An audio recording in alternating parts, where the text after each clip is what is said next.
साथ में हिस्ट्री के कुछ जो पैटर्न हैं उनको हमें ध्यान देना होगा। जनरली हम देखते हैं हिस्ट्री जब पढ़ते हैं तो हमें मॉडर्न पर टिक करना है, मॉडर्न पर ही फोकस करना है। क्वेश्चन लगभग मॉडर्न से आएंगे, लेकिन पेपर के पैटर्न को और हिस्ट्री के पैटर्न को थोड़ा सा समझना होगा। आपने अभी तक पढ़ा होगा नहीं पढ़ा होगा तो अलग बात है भाई। देखिए हम इसको जनरली डिवाइड करते हैं तीन पार्ट पे, जो हम डिवाइड करते हैं कि सबसे पहले हमारा प्राचीन इतिहास आता है, जिसमें हम प्राचीन इतिहास की बात करते हैं, ठीक। दूसरा हम देखते हैं यहाँ पर मध्यकालीन इतिहास आता है, और तीसरा हम देखते हैं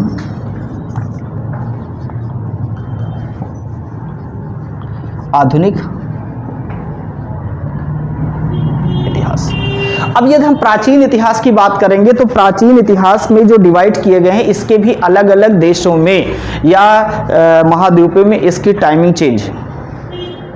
यदि हम यूरोप के इतिहास को उठा के देखेंगे तो मध्यकालीन इतिहास वहां पर भी है और मध्यकालीन इतिहास भारत में भी है, लेकिन मध्यकालीन इतिहास में वहां के और यहाँ में 200 साल का अंतर है। जहां पर मध्यकालीन इतिहास स्टार्ट होता है यूरोप में 600 बीसी यानी 6th सेंचुरी से स्टार्ट होता है और 16th सेंचुरी तक जाता है, वहीं पर इंडिया में 8th सेंचुरी से लेकर 18th सेंचुरी तक पहुंचता है।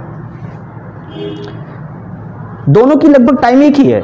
इस्लाम के उदय होने के साथ साथ मेडिवल हिस्ट्री की स्टार्टिंग यूरोप में भी होती है और लगभग उसके जस्ट बाद में स्टार्टिंग जो होती है वो इंडिया में भी होती है। लेकिन इस्लाम जो सेंट्रल लैंड है जो एशिया का है, ये सबसे पहले कांटेक्ट में आता है यूरोप के, क्योंकि जो जेरूसलम आप देखते हैं birth place of Jesus Christ के बर्थ प्लेस को लेकर जो दोनों के बीच में हो, यहीं से मेडिवल हिस्ट्री स्टार्ट हो जाती है लगभग यूरोप की। लेकिन वो यहाँ पर कब से स्टार्ट होती है? यहाँ पर मोहम्मद बिन कासिम के अटैक से स्टार्ट होती है, 712 से स्टार्ट होती है। समझ रहे? 712 से लेकर और कंपनीज के आगमन तक, यूरोपीय कंपनी जब भारत में आती हैं, यहां तक का जो समय है ये लगभग आपका मेडिवल हिस्ट्री का कहलाता है, यानी लगभग 18, लेकिन फोकस में आता है 18th सेंचुरी में। 1757 से स्टार्ट होती है जो आपकी, यानी यहाँ से कंपनी रूल एक तरीके से स्टार्ट होता है, वो जाके आपके कहाँ तक 1947 तक जो आता है, ठीक है। तो कनेक्ट आपका कहाँ से होता है? 1757 से द बैटल ऑफ प्लासी से कनेक्ट होते हैं आप, और डायरेक्ट आप आ जाते हैं 1947 तक आते हैं जब आज़ाद होते हैं, और उसके बाद आपका संविधान बनता है, जो भारतीय समस्याएं होती हैं उसके साथ आगे बढ़ते हैं, ठीक। अब इस 1757 से लेकर थोड़ा हमें और पीछे जब हम जाते हैं तो इस कंपनी के उदय से ही हम लोग बात करते हैं।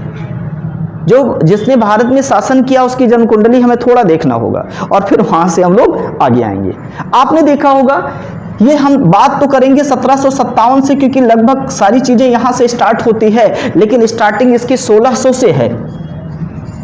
यह 1600 ईस्वी वह समय है जब ईस्ट इंडिया कंपनी का जन्म होता है।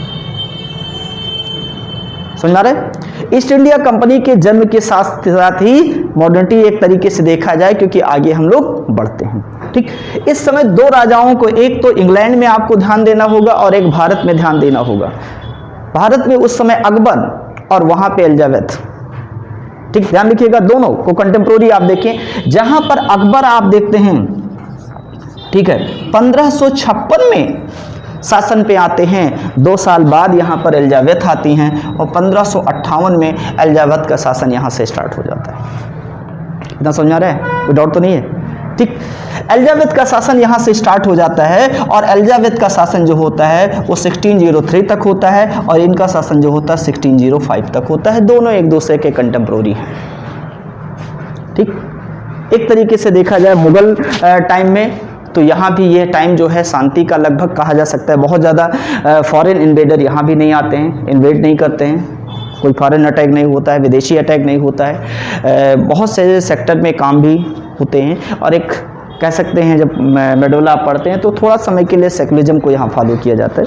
यही कंडीशन लगभग आप देखेंगे एलिजाबेथ के समय होता है। एलिजाबेथ जिन कंडीशंस में आती हैं, सत्ता को संभालती हैं, वो कंडीशन बहुत अच्छी नहीं थी, लेकिन एलिजाबेथ की जो अपनी कैपेबिलिटी थी उसने ब्रिटेन को एक बहुत ज़्यादा स्ट्रांग बना दिया। उस समय 1492 से लेकर और 16 शताब्दी तक आप देखते हैं स्पेन और पुर्तगाल पूरी तरीके से आगे बढ़ रहे थे। वास्को डी गामा कहाँ का था? पुर्तगाल और स्पेन का था। कोलंबस कहाँ का था? यहाँ का था। ठीक, तो एक और थोड़ा घटना हम लोग, चलिए ज़्यादा पीछे नहीं जा रहे हैं, आप लोग ये न लगे कि हमें मेडिवल हिस्ट्री पढ़ा रहे हैं, इसलिए मैं केवल कनेक्ट कर रहा हूँ। ठीक है, देखिए एक डेट आप देखते हैं 1453। 1453 वह डेट है जहाँ से पूरे इतिहास को चेंज कर दिया। ठीक है, ये 1453 वह डेट है जब आप आज का जो देखते हैं, ठीक है, कुस्तुनिया जानते हैं? कुस्तुनिया को तुर्कों ने कैप्चर कर लिया, या वो डेट है जब कुस्तुनिया को तुर्कों ने कैप्चर कर लिया, और कुस्तुनिया अभी तक रोमन एम्पायर की राजधानी थी। समझ आ रहे? रोमन की दो राजधानियां हो गई थी, एक पूर्वी राजधानी कुस्तुनिया थी और दूसरी इटली, यानी आप फ्लोरेंस देख रहे थे। ठीक, लेकिन जब यहां पर इसको कब्जा कर लिया गया तो अब यूरोपियन का जो कनेक्टिविटी थी सेंट्रल एशिया से वो कट गई, बिजनेस की कनेक्टिविटी या अदर चीजें कट गई। उन्होंने दूसरा रास्ता खोजना स्टार्ट किया, भाई दरवाजे बंद है तो खिड़की की तरफ नजर डालेंगे, हो सकता है टूटेगी तो ठीक है, नहीं कैसे भी निकलने की कोशिश करेंगे। ठीक है, और यहां पर यूरोपियन ने क्या किया, जो अटलांटिक ओशियन अभी तक अंध महासागर कहलाता था, पूरी तरह उसके आगे लग रहा था जमीन ही नहीं है, यही समाप्त है, उस पर प्रयास किया, ट्राई किया, और यहां पर कोलंबस ने 1492 में आप देखता अमेरिका की खोज कर ली, एक नया रास्ता मिल गया। 1498 में इंडिया की खोज कर ली, एक नया रास्ता मिल गया, एक नया कंटिनेंट मिल गया, रास्ते मिल गए, बिजनेस आगे, कनेक्टिविटी भी दी, और यही रिजल्ट है कि हम पहुंचते पहुंचते 16वीं शताब्दी पहुंचते पहुंचते इनको ये पता चलने लगा कि नहीं, अब बहुत सारे आगे रास्ते हैं जहां हम बिजनेस कर सकते हैं। समझ में आ रहा है? इसी समय यह 1600 ईस्वी में एक कंपनी बनाई गई जिसका नाम आगे चलकर ईस्ट इंडिया कंपनी रखी गई। ठीक है, ईस्ट इंडिया, जितनी भी आएंगी इंडिया में सभी के साथ ईस्ट इंडिया लगा रहेगा, क्योंकि ईस्ट में आएंगी और इंडिया में आएंगी, इसलिए वह पूर्वी इंडिया के ईस्ट इंडिया लगा रहेगा, चाहे वो फ्रेंच आएगी, चाहे डच आएगी, चाहे वो, लेकिन हम बात कर रहे हैं ब्रिटिश ईस्ट इंडिया की बात कर रहे हैं। ठीक, इस ब्रिटिश ईस्ट इंडिया कंपनी जो थी, इसमें लगभग उस समय इसकी जो वैल्यू थी वो लगभग 33,155 पाउंड की इसकी वैल्यू थी, और इसमें लगभग 217 शेयर होल्डर ने मिलकर इस कंपनी को बनाया था। आगे बच गई। इस कंपनी में लगभग 217 शेयर होल्डर हुआ करते थे, और इस कंपनी को तैयार किया गया था, बिजनेस करने के लिए इसको तैयार किया था। किसके समय में? एलिजाबेथ के समय में। भारत में शासक कौन था? अकबर थे। कौन थे? अकबर। महारानी विक्टोरिया आगे क्यों बढ़ी? स्पेन उस समय बहुत ही पावरफुल था। स्पेन जो था लगभग 15 शताब्दी से 1500 से 15 से लेकर और 1588 तक कह सकते हैं कि काफ़ी पावरफुल था। और जब एलिजाबेथ यहाँ पे महारानी बनती हैं तो ऑटोमेटिक एक इंटरेक्ट था उसका, और वहाँ का जो शासक था राजा, वो एलिजाबेथ से मैरिज करना चाहता था, बट इन्होंने मैरिज करने से डिनाई कर दिया। लगभग 3 टाइम्स ऑफर होते हैं लेकिन ये डिनाई कर देते हैं। इससे वो इनसे नाराज हो जाता है और वो इंग्लैंड पर अटैक कर देता है। जब अटैक कर देता है, लेकिन यहीं से किस्मत इंग्लैंड की भी चेंज होती है, और एक तरीके से किसकी चेंज होती है? एलिजाबेथ की भी चेंज हो जाती है। और द बैटल ऑफ आर्मडा के युद्ध में स्पेन हार जाता है, और जब पावरफुल स्पेन हार जाता है, ब्रिटेन जीत जाता है, तो अदर यूरोपियन कंट्रीज उसके अंडर अम्ब्रेला आ जाते हैं। समझ रहे हैं? और यहीं से एलिजाबेथ की जो कैपेबिलिटी है वो तेजी से बढ़ती है, चाहे वो किसी भी फील्ड में है, और आगे चलकर यह कंपनी होती है, और यह कंपनी अदर क्षेत्रों में आगे। लेकिन अभी ध्यान रखिएगा, यह रास्ता साफ नहीं हुआ है। कंपनी तो बन गई है लेकिन भारत की तरफ अभी आ नहीं पाई है। ठीक, इसके लिए रास्ता बनाना पड़ेगा, और ब्रिटेन ने अपने लगातार कुछ राजदूतों को भारत की तरफ भेजना स्टार्ट किया। ठीक, जो एंथनी जैसे आप देखते हैं, जो अकबर के समय में आए, बट शॉर्ट टाइम के लिए वो सक्सेस नहीं हो सके। फिर आप देखते हैं 1608 का समय आता है, जब कैप्टन हॉकिंस और आगे थॉमस रो की बात आएगी। ये 2 इंपॉर्टेंट राजदूत होते हैं जो ब्रिटेन से कहाँ आते हैं? जहांगीर के दरबार में आते हैं, क्योंकि जहांगीर का शासनकाल 1605 से लेकर 1627 तक का होता है, और इसमें 2 इंपॉर्टेंट आते हैं, कैप्टन हॉकिंस और थॉमस रो। समझ आ रहा है यहाँ तक? फाइनली 1615 में ग्रांट लेने में सक्सेस होते हैं, और ब्रिटिश ईस्ट इंडिया कंपनी ने अपनी पहली कोठी कहां पर? सूरत में स्थापित करने में वह सक्सेस हो जाती है। यहां तक समझ में आ गया है? कोई कंफ्यूजन तो नहीं है? ठीक, स्थापित हो जाती है, बिजनेस की कनेक्टिविटी स्टार्ट हो जाती है। अब सबसे बड़ा पॉइंट ये था कि धीरे धीरे मुगल वीक क्यों होने लगे और यहाँ पर ब्रिटिश ईस्ट इंडिया कंपनी जो है वो एग्रेसिव मोड में क्यों आ जाती है। इसका रीज़न है कि अंग्रेज़ों के पास एक बहुत ही अच्छी पॉलिसी होती थी। वो किसी के साथ जब कंपेयर करते थे या किसी के साथ आते थे तो उसकी वीक पॉइंट पर सबसे ज़्यादा एक्सरसाइज वो करते थे। और मुगलों की सबसे बड़ी वीक पॉइंट थी उनकी नेवी। आ रहा समझ में? नेवी मुगलों की सबसे वीक पॉइंट थी। यहां पर अंग्रेजों ने देखा कि यह एक अच्छा मौका है, चांस है जिस पर हम एडवांटेज में आ सकते हैं। और उन्होंने जब मुगल से अपनी सिक्योरिटी की बात की तो सिक्योरिटी लैंड की नहीं थी। व्यापार कहां से हो रहा था? समुद्री एरिया से हो रहा था। हमें सिक्योरिटी कहां चाहिए? समुद्री एरिया में चाहिए, जो मुगलों के सपनों से दूर था। भाई इनके पास कहाँ मिलिट्री थी? ज़्यादातर जो इनका शासन था वो लैंड एरियाज पर था, कोस्टल एरिया से कनेक्ट नहीं था। तो इनके पास सबसे जो कमी थी वो क्या थी? यानी नेवी की। और जब इनके पास नहीं मिल पाई तो उन्होंने इसी बहाने पर अपनी सिक्योरिटी के बहाने अपनी फोर्सेस को भी यहाँ स्टोर करना स्टार्ट कर दिया। ठीक, और धीरे धीरे उनकी पावर यहाँ पर बढ़ जाती। ठीक, ब्रिटिश हो जाते। अब यहाँ मॉडर्न को हमें 3 से 4 सेक्ट में पढ़ना होगा। हम एक साथ सारी चीज़ों को लेकर चलेंगे तो शायद आप भी नहीं समझ पाएंगे और शायद हो सकता है कि हम आप तक अपनी बात को डिलीवर भी नहीं कर पाएँ, वो बात अलग है। हमें एक शिफ्ट में जितने इंपॉर्टेंट जो कंपनी से रिलेटेड इवेंट्स हैं उनको देखना होगा। ठीक, दूसरे में जितने इंपॉर्टेंट एक्ट आए हैं जिनका इम्पैक्ट कंपनी और भारत के बिजनेस और इन पर बड़ा, उनको देखना है। और थर्ड पॉइंट, हमारी थर्ड और फोर्थ पॉइंट ये होगी जितने सामाजिक संगठन हुए, ठीक है, चाहे वो ब्रह्म समाज है, चाहे और समाज है, जितने भी ऐसे इंपॉर्टेंट हैं जहाँ से क्वेश्चन आ सकते हैं और आते हैं, यहीं से क्वेश्चन ज़्यादातर आते हैं, तो इनको हमें देखना होगा। इनका एस्टेब्लिशमेंट कब हुआ, इनके फीचर्स क्या थे, इनका इम्पैक्ट क्या हुआ या कब तक लगभग फोकस में रहे, इन चीज़ों को हम, इनके फाउंडर क्या थे, इन पर हमें फोकस करना होगा। उसके बाद में एक पॉइंट ये होगा कि जितने गवर्नर जनरल और वाइसराय थे उन्होंने इम्पॉर्टेंट वर्क क्या किया या उनके समय में क्या इम्पॉर्टेंट वर्क हुए, उसका इन्फ्लुएंस क्या था। ठीक है, इस पर हम लोगों को फोकस करना होगा। और लगभग इन्हीं 4 टॉपिक से जितने भी क्वेश्चन आपके मॉडर्न हिस्ट्री से बनेंगे वो लगभग, मुझे लग रहा है इससे बाहर कोई क्वेश्चन नहीं जाने चाहिए और इनसे आपके बनेंगे क्वेश्चन। ठीक है, यहाँ तक जितना हम लोगों ने फोकस किया इस पर कंफर्म है। ठीक, अब आते हैं यहीं से हम आगे थोड़ा सा आगे बढ़ेंगे। 1600 से जब आगे बढ़ाएंगे तो ये चीज़ चलती रहेगी। और एक चार्टर एक्ट, यहाँ पे चार्टर एक्ट आपने सुना कि चार्टर एक्ट क्या था? भारत में कितने चार्टर एक्ट आए, कौन बताएगा? आप बताएंगे? सिविक्स सब लोग पढ़ के आए हो, मुझे लग रहा है शायद टीटी की एग्जाम में आप लोगों ने 7-8 नंबर के लिए सारी चीज़ पढ़ा होगा। नहीं, हिस्ट्री तो उसमें टॉपिक नहीं था, इसलिए हिस्ट्री का कोई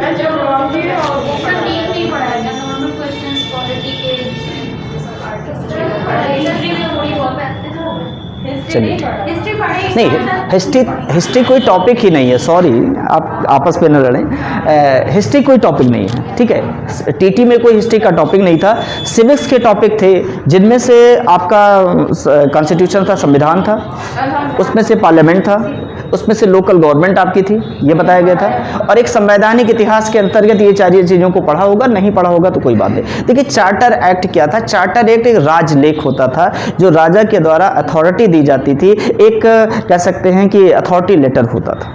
ठीक है, ये चार्टर। तो जब हम 1600 से आगे बढ़ेंगे, ये पहला चार्टर था जिसके अंतर्गत इनको परमिशन दी गई थी, कंपनी का एस्टेब्लिशमेंट था। ठीक है, फिर आगे चलकर आएंगे 1726 में, इसी यहाँ 15 साल के लिए इनको परमिशन दी गई थी 1600 में पूरब की तरफ बिजनेस करने के लिए।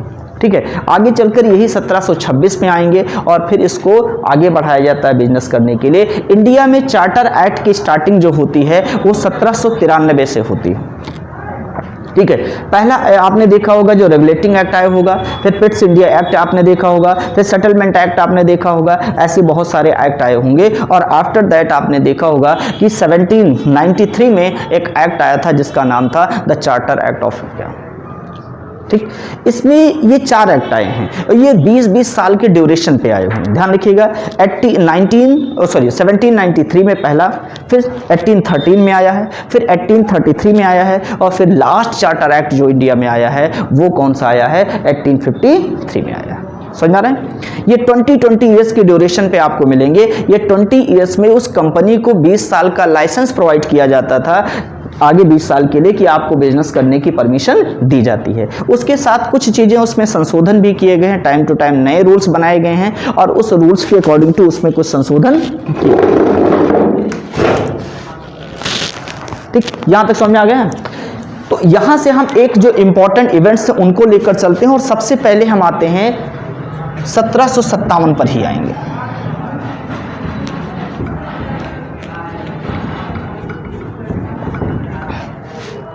देखिए, अब यहाँ पर एक इंपॉर्टेंट इवेंट्स है जो 1757 की इवेंट्स है, जिसे हम क्या कहते हैं, प्लासी का युद्ध कहते हैं।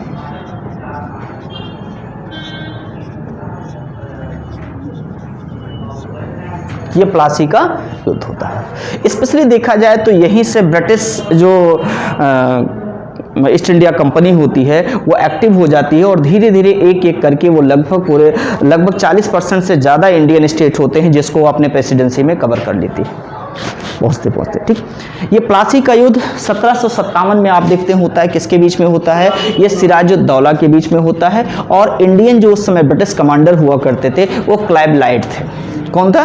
Clive light. इन दोनों के बीच में यह बंगाल को लेकर होता है, और इसमें मीर जाफर जो उस समय सेनापति हुआ करता है, और उसने, क्योंकि फिर मैंने कहा कि अंग्रेज कोई काम करने से पहले बिफोर एक्सरसाइज करते थे, ठीक है, एट वंस नहीं। युद्ध में खड़े होकर कोई यानी हथियार बनाने की आवश्यकता नहीं है, लड़ने के लिए पहले हथियार तैयार किए जाएंगे, और यही कंडीशन किसकी थी? ब्रिटिश की थी। ब्रिटिश ने सिराजुद्दौला से लड़ने के पहले उनके ऑफिसर्स के नेचर को पढ़ा कि हैं कैसे, ये डिवोटेड हैं या नहीं है, और उसने देखा कि इसमें कुछ ब्लॉकेज है जिनको इजीली अपनी तरफ डाइवर्ट किया जा सकता है, और उसमें मीर जाफर उनके लिए एक खोटा सिक्का साबित होते हैं। उनके लिए तो प्रॉफिट होती है, लेकिन इनके लिए खोटे सिक्के होते हैं, और मीर जाफर को नवाब का एक लालच देकर कि नवाबी आपको मिल जाएगी, और उस तरफ वो अपनी तरफ डाइवर्ट कर लेते हैं, और सिराजुद्दौला यह युद्ध हार जाते हैं अपनों के द्वारा, दूसरों के द्वारा नहीं, अपनों के द्वारा हार जाते हैं।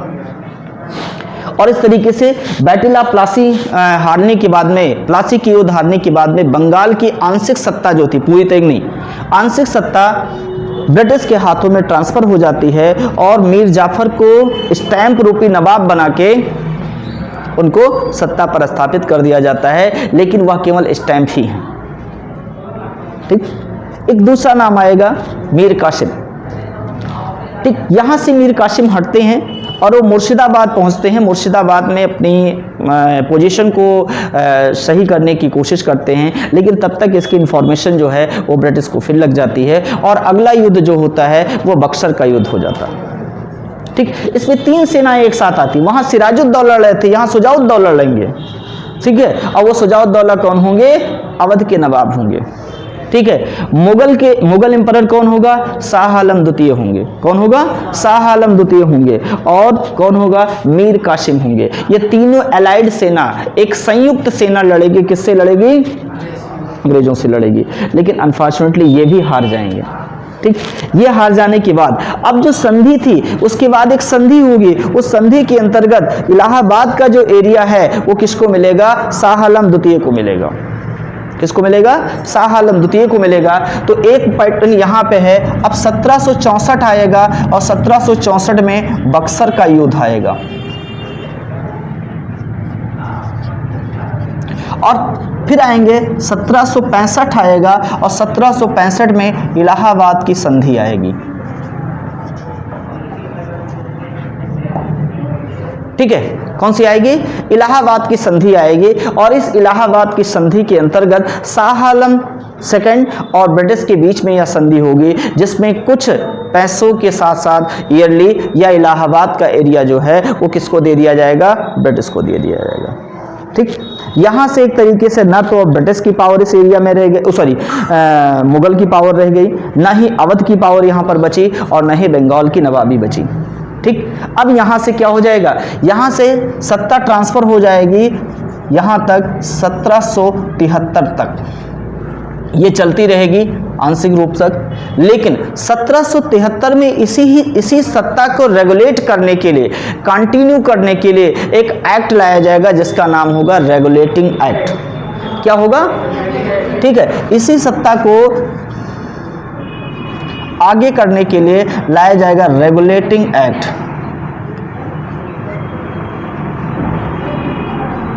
ठीक है, जिसे रेगुलेटिंग एक्ट 1773 कहा गया। ठीक, इसमें कुछ परिवर्तन किए गए, कुछ परिवर्तन किया। वास्तव में देखा जाए भारतीय संविधान की नींव यहीं से पड़ी, इंडियन कॉन्स्टिट्यूशन की नींव यहीं से पड़ जाती है, बेस यहीं से स्टार्ट हो जाता है। भारत में पहला कोई लिखित डॉक्यूमेंट्स है जिसके अकॉर्डिंग टू सत्ता चलाई जा सकती है। अभी तक जो भारत में सत्ता थी, चाहे वो कोई भी थे, वो राजतंत्र था या कहीं भी थी, जो राजतंत्र थी उस राजतंत्र में क्या था, केवल जो राजा था वही सब कुछ होता था, सारी शक्तियां उसी में निहित होती थी, चाहे वो व्यवस्थापिका थी, चाहे वो कार्यपालिका थी और चाहे वो न्यायपालिका थी। जो वो कहता था वही न्याय था, जो कह दिया वही कानून बन गया।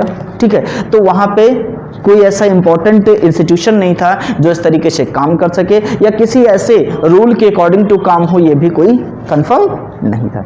पहला था कि जिसके अंतर्गत यहाँ पर एक रूल बनाया गया था और उसमें कुछ प्रावधान किए गए थे। वो प्रावधान क्या थे, ये ध्यान रखिएगा। इसके अंतर्गत प्रशासन को मेंटेन करने के लिए एक कलकत्ता सुप्रीम कोर्ट की स्थापना की गई थी। कलकत्ता सुप्रीम कोर्ट की स्थापना इसके अंतर्गत की गई थी।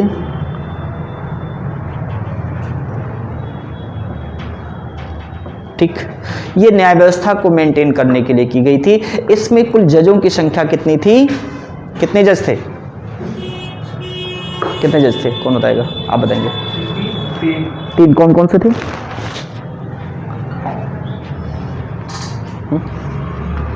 चले मैं बताऊंगा, कोई दिक्कत नहीं। ठीक है, इसमें टोटल जजों की संख्या 4 थी। कितनी थी? 4 थी। एक इसके चीफ जस्टिस थे, ठीक है, जिनका नाम था एलिजाह इप्पे।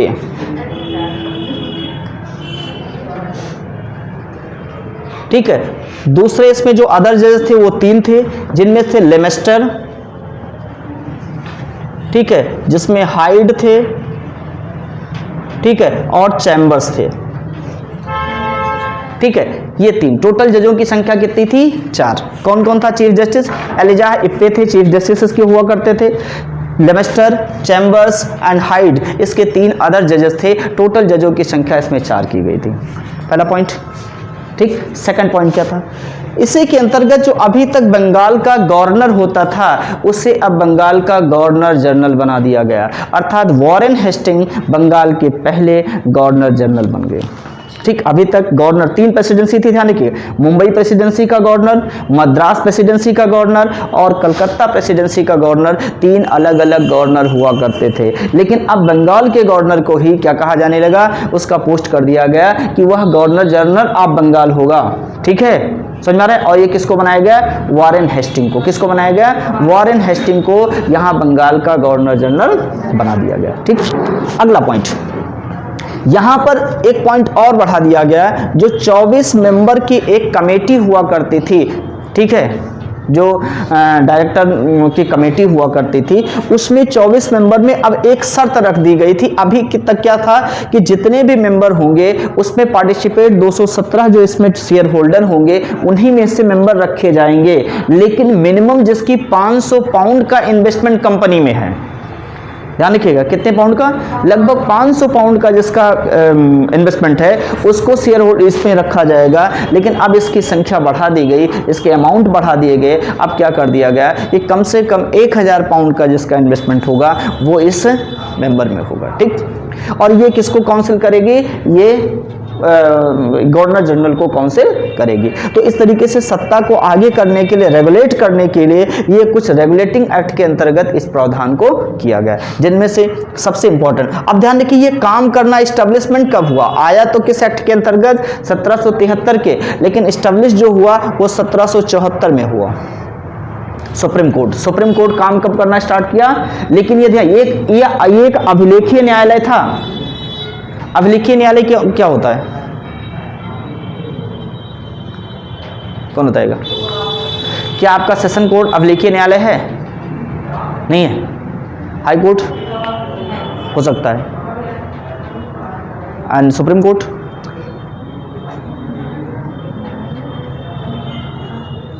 नहीं।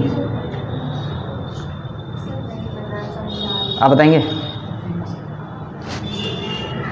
चलो ठीक है, कोई बात नहीं। अब हम लोग आगे टॉपिक पे चलते हैं। ठीक है, इसका एक मीन्स यहाँ पे ये समझ लीजिए कि इसमें जो भी अपील की जाती है, इसके खिलाफ अपील केवल आप प्रिवी काउंसिल इंग्लैंड में कर सकते थे। ये ध्यान रखिएगा, जो प्रिवी काउंसिल थे, यदि इसके अगेंस्ट में आपको अपील करनी है तो वो प्रिवी काउंसिल आप कहाँ पे कर सकते थे। स्टार्टिंग में इसका जो क्राइटेरिया था वो यहीं तक सीमित था। बाद में एक ये था कि जितने भी अदर या प्रेसिडेंसीज के हैं यहाँ पर समझौते, उसमें वो सहमत हो तो इसमें किया जा सकता है, इसमें अपील की जा सकती थी, वरना ये कोलकाता या इन चीज़ों के लिए था। कंफर्म? यहाँ तक समझ में आ गया? कोई डाउट नहीं है ना? दूसरा पॉइंट आएगा, एक नेक्स्ट है 1793 हम पहुंचेंगे। ठीक है, 1793 कुछ चीज़ों के लिए बहुत इंपॉर्टेंट है। पहला तो ये पहला चार्टर एक्ट आप मान लीजिए, क्या है ये? फर्स्ट चार्टर एक्ट है। इस चार्टर एक्ट के अंतर्गत कंपनी को 20 सालों का परमिशन दे दिया जाता है कि वह कंपनी आगे अपना बिजनेस कर सकती है। अगले 20 सालों के लिए लाइसेंस प्रोवाइड कर दिया जाता है कंपनी को कि वो 20 साल तक ईस्ट इंडिया कंपनी अपना बिजनेस कर सके। वैसे बात यहाँ पर यहीं पर उठ गई थी कि ईस्ट इंडिया कंपनी के अधिकारों को सीमित किया जाए और जो अदर कंपनी होल्डर हैं उनको भी ईस्ट इंडिया कंपनी की बजाय जो दूसरे वहाँ पर कंपनी होल्डर हैं उनको भी परमिशन दी जाए बिजनेस के लिए, क्योंकि यहाँ दो कैटेगरीज हो गई। एक जो वहाँ के कैपिटलिस्ट थे, जब वो रिप्रेजेंटेटिव बनकर पार्लियामेंट में आए तो उन्होंने कहा भाई हमें भी मौका मिलना चाहिए बिजनेस करने के लिए। लेकिन दूसरी कैटेगरी ये भी थी, उसने ये कहा, ये कहकर इस चीज़ को यहाँ पर कंट्रोल करने की कोशिश की कि इंडिया में ईस्ट इंडिया कंपनी ने अपना एडमिनिस्ट्रेटिव वे बनाया है, अपनी इमेज जो बनाई है, जो वहाँ पर सिस्टम बनाया है वो ईस्ट इंडिया कंपनी ने बनाया है, उसमें कोई बहुत बड़ा रोल ब्रिटिश गवर्नमेंट का नहीं है। इसलिए उसको प्राइमरी लेवल पर उसकी अथॉरिटी वहाँ पर मिलनी चाहिए, उसको वहाँ पर बिजनेस का अधिकार मिलना चाहिए, उसके अधिकारों को छीना नहीं जाना चाहिए। तो यहाँ तो ये बच जाती है, लेकिन आगे चलकर इसके अधिकारों में कटौती होती है। ठीक, समझ में आ गया? इसी समय लॉर्ड कॉर्नवालिस, हाँ बताइए, पहले हम लेक्चर दे रहे हैं, उसके बाद एक एक नोट्स मैं आपको, पहले माइंड को संतुलित रखिए, लेक्चर को बिल्कुल माइंड में सुनिए, उसके बाद एक एक पॉइंट जो है, ठीक है, आपके नोट्स में होगा। दोनों काम एक साथ नहीं हो पाएंगे, ठीक है? यदि आप दोनों काम करोगे तो ना घर के रहोगे ना घाट के रहोगे, मेरा जहां तक मानना है। ठीक है, पहले सीरियसली सुनिए, माइंड में वो फीड होना चाहिए। ये कोई हम लोगों का मजदूरी का काम नहीं कि कुदाल चलते रहे और हम बात करते रहें, वो फिर मैं कहता हूँ। ठीक है, आप पहले माइंड को सेट करिए, आपके माइंड में इनपुट होना चाहिए। यदि यहाँ से आप प्रिपेयर्ड हैं तो कॉपी तो एक नॉर्मल कंडीशन है, वहाँ तो प्रिंट हो ही जाएगा। हम प्रिंट करने के लिए यहाँ नहीं खड़े हुए हैं, आपके पास बुक होगी, सारी चीज़ें आप उसमें पढ़ रहे होंगे, आ जाएंगे। रटना नहीं है, हिस्ट्री को रट के कभी नहीं पढ़ पाओगे, आज पढ़ोगे कल भूल जाओगे। ठीक है, हिस्ट्री डेट और टाइम को, केवल हिस्ट्री यदि इसलिए पढ़ रहे हो कि हम डेट टाइम और राजाओं के नाम या इनके याद करके और परीक्षा दे देंगे, तो आप हिस्ट्री में फिर उलझ जाओगे, ध्यान रखिए। जहाँ तक मेरा मानना है, जहाँ तक थोड़ी बहुत एक आध % मुझे हिस्ट्री मैंने पढ़ी है वहाँ तक। ठीक है, इस बेस पर यदि आए हैं कंपटीशन देने, तो कंपटीशन फिर उसी नॉर्मल लेवल का आप 1 लाइनर क्वेश्चन रट के जाके नॉर्मल क्वेश्चन, लेकिन जब आप अच्छे एग्जाम में हिस्ट्री में आएंगे तो फिर आप आसान नहीं होगा। इसलिए पहले हिस्ट्री को समझिए, उसके टॉपिक्स को समझिए, फिर नोट करिए। ठीक है, फिर हम आपके साथ भी रहेंगे, रिवाइज कराएंगे, और जितने भी इधर आने वाले मॉडल पेपर होंगे वो आपके सामने सॉल्व कराऊंगा मैं। ठीक है, लेकिन पहले समझिए, प्लीज़ थोड़ा टाइम दीजिए, पेशेंस रखिए।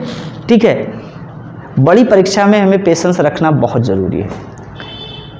ठीक है, 1 दिन या 2 दिन में हिमालय नहीं बनेगा। गलत तो नहीं कह रहा हूँ? या तो हमारा बेस इतना स्ट्रांग हो, भाई इसमें अलग अलग कैटेगरी के होंगे, कोई साइंस फैक्ट होगा, कोई कॉमर्स से होगा, कोई कहीं से होगा, कोई ज़रूरी नहीं है कि हिस्ट्री का वो स्टूडेंट हो। तो उसके लिए तो एक चैलेंज होगा समझना हिस्ट्री। भाई हिस्ट्री सुनते ही डर लगता है कि नहीं है? सबके माइंड में एक डर होता है, रटना पड़ेगा, इतना डेट है, इतना टाइम है।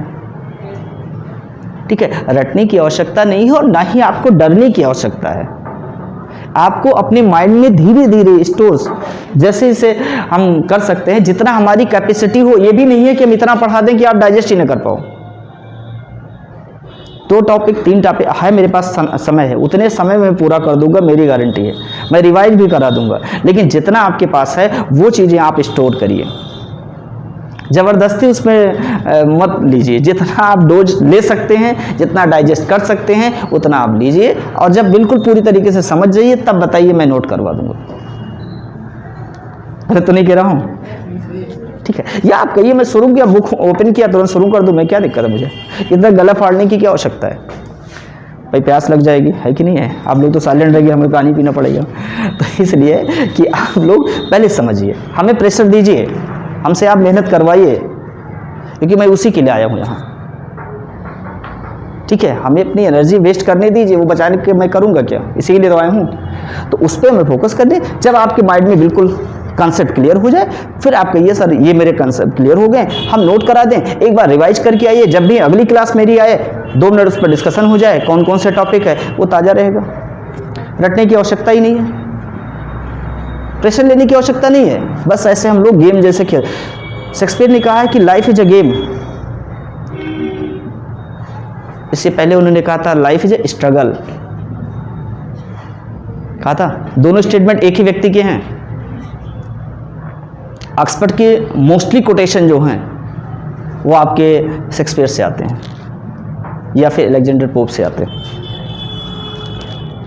जिन्होंने लाइफ को बहुत ही अच्छी तरीके जिया भी है, सीखा भी है और जिलाया भी लोगों को है। ठीक, उन्हें कहा लाइफ इज ए स्ट्रगल, जीवन एक संघर्ष है, बिल्कुल संघर्ष है। लेकिन दूसरी तरफ वो संभल गए, उन्हें कहा नो नो, ये गलती हो गई मुझसे, क्योंकि जिस समय संघर्ष था उस समय मुझे एक्सप्रेस वही मेरा था। लेकिन अब जीवन क्या है? एक खेल है। स्ट्रगल दोनों में है। जब हम गेम खेलते हैं तो 3 घंटे 4 घंटे पूरी तरीके से एक्टिव होते हैं। कहीं एक चाहे बॉलर है, चाहे बैट्समैन है, चाहे फील्डर है, वो 3 घंटे फील्ड पर होता है, एक्टिव होता है। लेकिन वह क्या करता है? वो बर्डन नहीं है, वो एंजॉय करता है, वो एंटरटेन करता है, ठीक है, और वो नहीं थकता है।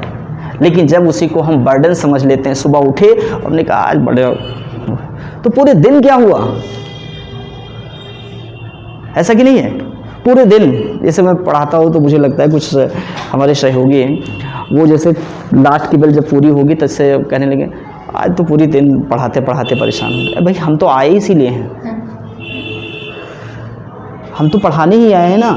हमारे एक डेली का पैटर्न है, तो उतनी एनर्जी तो हमें कलेक्ट करनी ही पड़ेगी। यदि हम सुबह ही माइंड में रख लिए कि नहीं आज, ठीक है, तो फिर हम दोनों के साथ नहीं, आपका मन है आप बैठ जाइए घर पे, आज सीएल ले लीजिए। भाई दूसरे को नुकसान क्यों करने, हम आपका नुकसान क्यों करने आएंगे? आप अपना टाइम लेके तो आए हैं ना। एनर्जेटिक रहिए, बर्डन लेके नहीं पढ़िए, ठीक है, खुश होकर एंजॉय करके पढ़िए और उसका पॉजिटिव रिजल्ट होगा।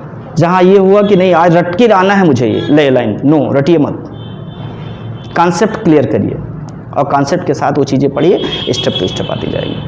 ठीक, समझा रहे हैं? अगला पॉइंट आता है 1793 पर आते हैं। 1793 में लॉर्ड कॉर्नवालिस इस समय गवर्नर जनरल होते हैं और यहाँ पर एक लेके आते हैं व्यवस्था जिसका नाम है अस्थाई बंदोबस्त व्यवस्था।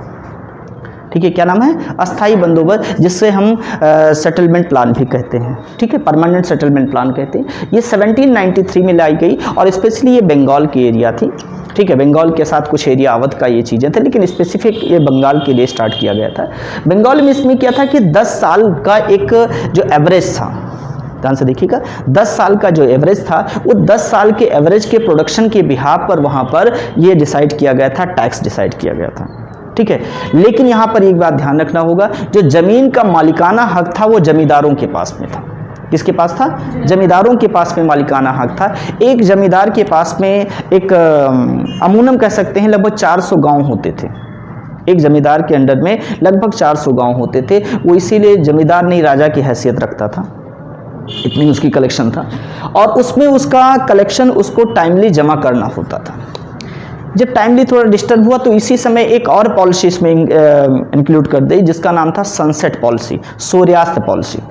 सूर्यास्त पॉलिसी क्या थी? सूर्यास्त पॉलिसी ये थी कि जो जमींदार थे उन पर एक बर्डन डाला गया कि यदि आप स्पेसिफिक डेट तक जो रेवेन्यू कलेक्शन आपका है, मान लीजिए मैंने अक्टूबर डिसाइड कर दिया या नवंबर डिसाइड कर दिया, यदि 20 नवंबर डिसाइड कर दिया तो 20 नवंबर में सूर्यास्त होने के पहले टोटल जितना कलेक्शन आपको डिसाइड किया गया है उतना कलेक्शन आपका सबमिट हो जाना चाहिए। यदि वह सबमिट नहीं हुआ तो आपकी ज़मीन आपसे लेकर नीलाम कर दी जाएगी। समझ रहे हैं?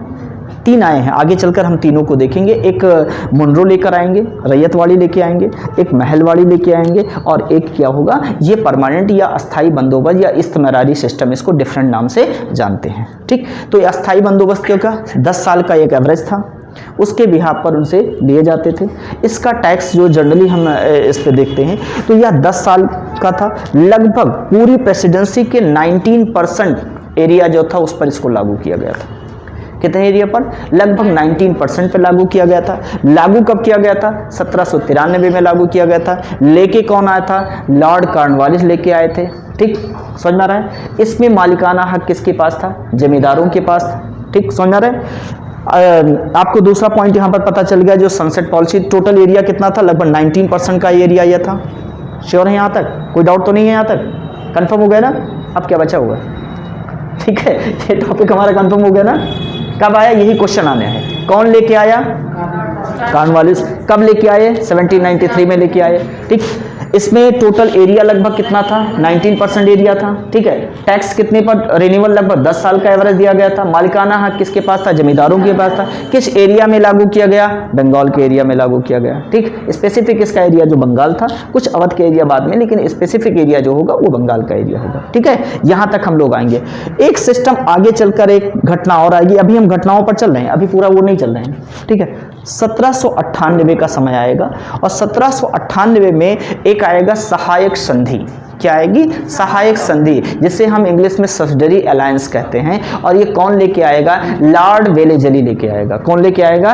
लॉर्ड वेलेजली लेके आएगा। और 1798 से लेकर और यह 1805 तक भारत का गवर्नर होता है, ये बंगाल का गवर्नर जनरल होता है। और ये लेके आता है, इसका मेन मोटो ये था, इसे गाँव में हम लोग देखते हैं ना कि जब हमें किसी की ज़मीन कब्जा करनी होती है, अपनी बचानी होती है, तो दूसरे पे क्लेम करते हैं। ठीक है, जैसे दूसरे की अपनी बचानी है तो दूसरे पे क्लेम कर दो, ऑटोमेटिक अपनी बच जाएगी। ठीक है, तो इसका देखा जाए तो यही पॉलिसी थी। इसने इसको सीज पॉलिसी के नाम से भी जानते हैं। इसने क्या काम किया? एक सीज बनाने की सहायक संधि की, यदि अपनी प्रेसिडेंसी यहाँ पर है तो दूसरी की प्रेसिडेंसी को भी यहाँ पर यदि अपने साथ में ऐड कर लिया जाए तो अपनी प्रेसिडेंसी ऑटोमेटिक बची रहेगी। ठीक है, वो स्ट्रांग रहेगी। इसलिए इसने क्या काम किया कि कुछ ऐसे स्टेट थे, जैसे हैदराबाद सबसे पहले जोड़ने वाला, इसमें शर्त ये थी कि इसने उन देसी रियासतों के साथ ये शर्त रखी कि आपकी सिक्योरिटी मेरे हाथों में होगी। ठीक, आपकी सिक्योरिटी मेरे हाथों में होगी। और आप दूसरी चीज़ें क्या होगा? अपनी मिलिट्री को आप हटाएंगे, उसके जगह मेरी एक मिलिट्री की टुकड़ी आपके राज्य में होगी। ठीक है, वो एक इंटेलिजेंस ब्यूरो का भी काम करेगी, आपकी एक्टिविटी पर भी ध्यान रखेगी। ये इनडायरेक्ट कहा उसने, ये नहीं कहा, लिखा नहीं उसमें, लेकिन उसका जो मेन मकसद था यही था। दूसरी चीज़ें ये होगी कि वहाँ पर आपका जो अलायंस है किसी दूसरे कंट्री के साथ में या दूसरे राज्य के साथ में, आपका जो संधि है वो मेरे बिना परमिशन के आप नहीं कर सकते। ठीक, मेरे बिना परमिशन के ना तो किसी भारतीय राजा से आप अपनी संधि कर सकते हैं और ना किसी जो फॉरेन यहाँ के हैं, चाहे वो फ्रांसीसी हैं, डच हैं, जो भी हैं, उनके साथ भी आप कोई संधि नहीं कर सकते हैं। ठीक है, मिलिट्री आपकी, हमारी मिलिट्री आपकी सिक्योरिटी देगी और इस सिक्योरिटी के बदले में क्या होगा? उस मिलिट्री का खर्चा आपको देना पड़ेगा। किसको? उस राज्य को देना पड़ेगा। जिस राज्य इस सहायक संधि के अंतर्गत आएंगे उस राज्य पर उस मिलिट्री का खर्चा इंपोज कर दिया जाएगा। उसको कोई संधि करनी है तो बिना परमिशन के संधि नहीं कर सकते हैं। ठीक है, और वो अपनी मिलिट्री को नहीं रख सकते हैं। एक तीर से कई निशाने किए गए। पहली बात, उन रियासतों को या राजाओं को कमजोर कर दिया गया कि उनके पास जब मिलिट्री होगी नहीं तो अपोज कर नहीं पाएंगे। ठीक, दूसरी चीजें, वो किसी दूसरे राज्य से भी संधि नहीं कर सकते हैं जिससे वो मिलिट्री सपोर्ट ले सकें। ठीक है, जब मिलिट्री नहीं होगी तो धीरे धीरे राज्य जनता पर उनका अधिकार और उनका एक प्रभाव कम हो जाएगा, तो जनता भी उनके साथ नहीं रह जाएगी। ठीक। और यही हुआ, नवाब ऑफ हैदराबाद में सबसे पहले हैदराबाद इसमें ज्वाइन होता है, फिर सतारा ज्वाइन होता है, अवध ज्वाइन होता है, और अवध के साथ भी यही हुआ। अवध जहां 1801 में इस संधि के अंतर्गत आता है, इस पर दो संधियां आ गई। एक तो 1801 में या किसके सहायक संधि के अंतर्गत अवध को जोड़ा गया। 1798 में आप देखा जाए तो आपका नवाब कहते हैं हैदराबाद इसमें आया, और इसी को 1800 ध्यान रखिएगा, जब 1848 में यहाँ पे हड़प नीति लाई गई, जिसे हम लेफ्ट पॉलिसी कहते हैं, doctrine of left policy Dalhousie के द्वारा, तब भी इसको यहाँ पर मिला लिया गया। और 1856 में इस पर यही आरोप लगाकर, वाजिद अली शाह पर मिस गवर्नेंस का आरोप लगाकर, और उनको अरेस्ट करके बंगाल भेज दिया गया, जो आगे चलकर 1857 में हमें एक इम्पॉर्टेंट ये घटना साबित होगी, जो 1857 के रिवोल्ट होने में। तो 1856 में जहां एक तरफ 1801 में किसके अंतर्गत, देखिए ध्यान रखिएगा, 1801 में ये सहायक संधि के अंतर्गत इसको मिलाया गया था, ठीक है। बंगाल का शासन था, बंगाल के बगल में अवध था, इसलिए अवध को मिलाना उसके लिए मजबूरी थी। समझ में आ रहा है, कोई डाउट। फिर 1848 में जब यहाँ पर लॉर्ड डलहौजी के द्वारा हड़प नीति लाई गई, तो उसमें बहुत सारे राज्य थे, उनको लाया गया इसमें, चाहे वो अवध का था, चाहे वो झांसी की आप बात कर रहे हैं, ठीक है, ये इसमें मिलाए गए। इसके अंतर्गत 1856 में इस पर वाजिद अली शाह पर, क्योंकि ये सहायक संधि के अंतर्गत अब इनके पास मिलिट्री नहीं थी, कोई चीजें थी नहीं, दूसरे के साथ संधि कर नहीं सकते थे। यहाँ पर जो मिलिट्री थी यहाँ पर इनके राज्य में, अवध में, लखनऊ में, वही इनके राजमहल में फोर्सली एंट्री करती है, और वहाँ पर वाजिद अली शाह को कैप्चर करके, उनको अरेस्ट करके और वेस्ट बंगाल भेज देती है। इस तरीके से पूरी सत्ता जो है वो ट्रांसफर किस में हो जाती है, ब्रिटिश में। यहाँ तक की घटनाओं को आपको समझ में आ गया है। एक बार ओवरव्यू देख लीजिए, कहीं से कोई कंफ्यूजन आपको दिख रहा हो, कोई क्वेश्चन आपके माइंड में है तो बिल्कुल ओपनली आप पूछ सकते हैं, कोई प्रॉब्लम नहीं। पार्ट्स, पहला पार्ट इंग्लिश का है जिसे कहते हैं लिटरेचर, और दूसरा पार्ट आपका है जो है आपका ग्रामर। तीसरा चैप्टर होता है जिसका नाम होता है फोनेटिक्स। जी, पहला चीज क्या है आपका है लिटरेचर, जो मैटर कम्युनिकेशन में एक दूसरे के साथ विचारों का जो आदान प्रदान हम करते हैं, वही चीज क्या होता है लिटरेचर। जनरली कहा जाता है साहित्य समाज का दर्पण है, एक दूसरे के साथ विचारों का जो कम्युनिकेशन हम करते हैं वही चीज लिटरेचर होता है। लिटरेचर का मतलब पोएम या प्रोज ऐसा कुछ नहीं है, जो एक दूसरे के साथ विचारों का जो भी कुछ हम कम्युनिकेशन करते हैं सारा चीज अपने आप एक लिटरेचर होता है। दूसरा चीज क्या, लिटरेचर इंग्लिश नहीं लैटिन लैंग्वेज का वर्ड है, अंडरस्टूड। सेकंड पॉइंट क्या है आपको ग्रामर, उन विचारों को स्ट्रक्चराइज कैसे किया जाए किसी के सामने रखने के लिए। ढेर सारे विचार जो मन में उबल रहे हैं, उन विचारों को स्ट्रक्चराइज कैसे करके किसी के सामने लिख कर या बोल करके रखा जाए, ये कला आपको ग्रामर सिखाएगी। ग्रामर जानते हैं तो ढेर सारी स्टोरी को, ढेर सारे मैटर्स को सिस्टमैटिक तरीके से लगा करके किसी के सामने बोल करके या लिख करके हम रख सकते हैं, ठीक। ये आपको क्रिएटिविटी देती है, सृजनात्मकता देती है। कौन सी चीज, ग्रामर। क्योंकि लिटरेचर में ढेर सारे स्टोरी होते हैं, उनको मैंने सुन लिया, जान लिया, या कहीं से मैंने पढ़ लिया, अब उनको अपने तरीके से कैसे किसी के सामने लगा कर रखा जाए, ये आपको ग्रामर बताएगा। जितना अच्छा ग्रामर होगा, आपको पकड़ होगी, उतनी अच्छी क्रिएटिविटी आपकी बनेगी। मैक्सिमम मैटर्स को कम से कम शब्दों में आप तभी रख पाएंगे जब ग्रामर पर आपका कॉन्फिडेंस मेंटेन होगा, और नहीं मेंटेन होगा तो अंजाम क्या होगा आपको, कि जैसे कंप्रहेंशन सॉल्व करते हैं लोग, कि जिसमें ज्यादा वर्ड मिल गए क्वेश्चन के, वही लाइन को आपने कॉपी कर दिया, या एग्जाम आने के दरमियान आपको क्वेश्चन आंसर, जैसे जनरली बच्चे क्या करते हैं, अकेडमी बच्चे क्वेश्चन आंसर याद करते इसलिए हैं क्योंकि उनका ये पॉइंट कमजोर होता है। कहने भर के लिए वो एक्सरसाइज कंप्लीट कर लेते, किताब खत्म हो गई, लेकिन उसको प्रैक्टिकलाइज नहीं कर पाते। अंजामता क्या होता है उसका परिणाम, उन्हें क्वेश्चन आंसर याद करना पड़ता है, क्योंकि उनको अपने शब्दों पर, अपनी क्रिएटिविटी पर विश्वास नहीं होता है। सेकंड पॉइंट सुनिए, फोनेटिक्स, ये इसका संबंध प्रोनाउंसिएशन वर्ड से होता है, how to pronounce English word. Phonetics का संबंध प्रोनाउंसिएशन वर्ड से होता है, शब्द को कैसे साउंड किया जाए ये तरीका बताता है। फोनीम्स, फोनेटिक्स शब्द बना होता फोनीम्स से, फोनीम्स मतलब होता फोनेटिक ड्रिल, शब्द को कैसे किस तरीके से कहां से साउंड किया जाए, ये मैनर्स बताते हैं। ये बताता है कि अंग्रेजी में 44 साउंड्स होते हैं, 20 वोवेल साउंड, 24 कॉन्सोनेंट साउंड्स। जैसे हिंदी में होते हैं बोलने के तरीके, प्रकार, कौन से वर्ड कहां से बोले जाते हैं, कौन से लेटर के बोलने के कौन कौन से तरीके हैं, ये दुनिया इसकी है, फोनेटिक्स की दुनिया होती है, ठीक। फिलहाल जब कंक्लूजन होगा ग्रामर का तो उस पर थोड़ा सा चर्चा हम करेंगे, ठीक। इससे आपके यहाँ कोई मतलब नहीं लिटरेचर का, ठीक है। इसी पॉइंट को आप पढ़ने जा रहे हैं ग्रामर का। समझ में आई बात ना, ये चीज़ है। इसके जानने के पहले कुछ 2-3-4 पॉइंट्स और आप जान लें, उसके बाद तो हम चलते हैं ग्रामर क्या चीज़ है। एक शब्द अंग्रेजी में है सिलेबल, पहले से ही अभी से जान लें। सिलेबल जिसे हिंदी में कहते हैं शब्दखंड, ठीक। सिलेबल का मतलब होता है शब्दखंड। The piece of word that we speak in one attempt is called syllable. शब्दखंड जिसे एक प्रयास में हम बोलते हैं उन्हीं को सिलेबल कहा जाता है। किसी शब्द का वो खंड, यानी कोई शब्द जितने खंड में बोला जाता है उस शब्द में उतने सिलेबल होते हैं। जैसे रीड इंग कितने सिलेबल है? 2। ब्यूटीफुल कितने सिलेबल है? 2। समझ गए? इमोरल कितने सिलेबल है? 2। इल मैनर्ड कितने सिलेबल है? 2। समझ गए ना? यानी कहने का मतलब किसी शब्द को जितने प्रयास में हम बोलते हैं उतने उस वर्ड के सिलेबल होते हैं। समझ गए इस बात को? ये वर्ड बार बार आएगा, 1 सिलेबल 2 सिलेबल, क्योंकि एडजेक्टिव पढ़ाएंगे, डिग्री का परिवर्तन उसमें ये शब्द सामने आपके आता रहेगा। ठीक है, आप चलते शुरू करते हैं। ग्रामर क्या चीज है देखें।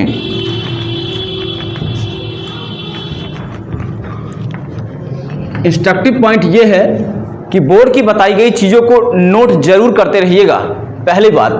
दूसरी बात सुनिए, लेक्चर के दौरान की इंपॉर्टेंट पॉइंट्स को भी लिखते रहिएगा।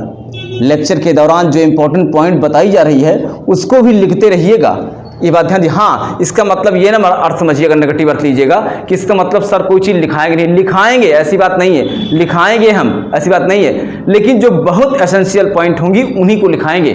बाकी हम लेक्चर दे रहे हैं, बोर्ड पर मोनोग्राम बना करके समझाने के लिए, आप समझने के लिए यहाँ आए हैं। बहुत ज़्यादा लिखने के चक्कर में मत पड़िए, दिमाग पर बैठाने का प्रयास कीजिए, क्योंकि अगर लिखने वाली बात होती तो बहुत ढेर सारी मार्केट में बुक अवेलेबल है, बहुत कुछ इसमें लिखा हुआ है, ठीक। लेकिन वो दिमाग में सीधे बिना किसी हेल्प के नहीं जा सकता है। यही चीज़ जानने के लिए आप यहाँ आए हुए हैं, ठीक है। तो सबसे पहले शुरुआत हम करते हैं यहाँ से, सबसे छोटी इकाई से, लेटर जिसे हिंदी में कहते हैं अक्षर।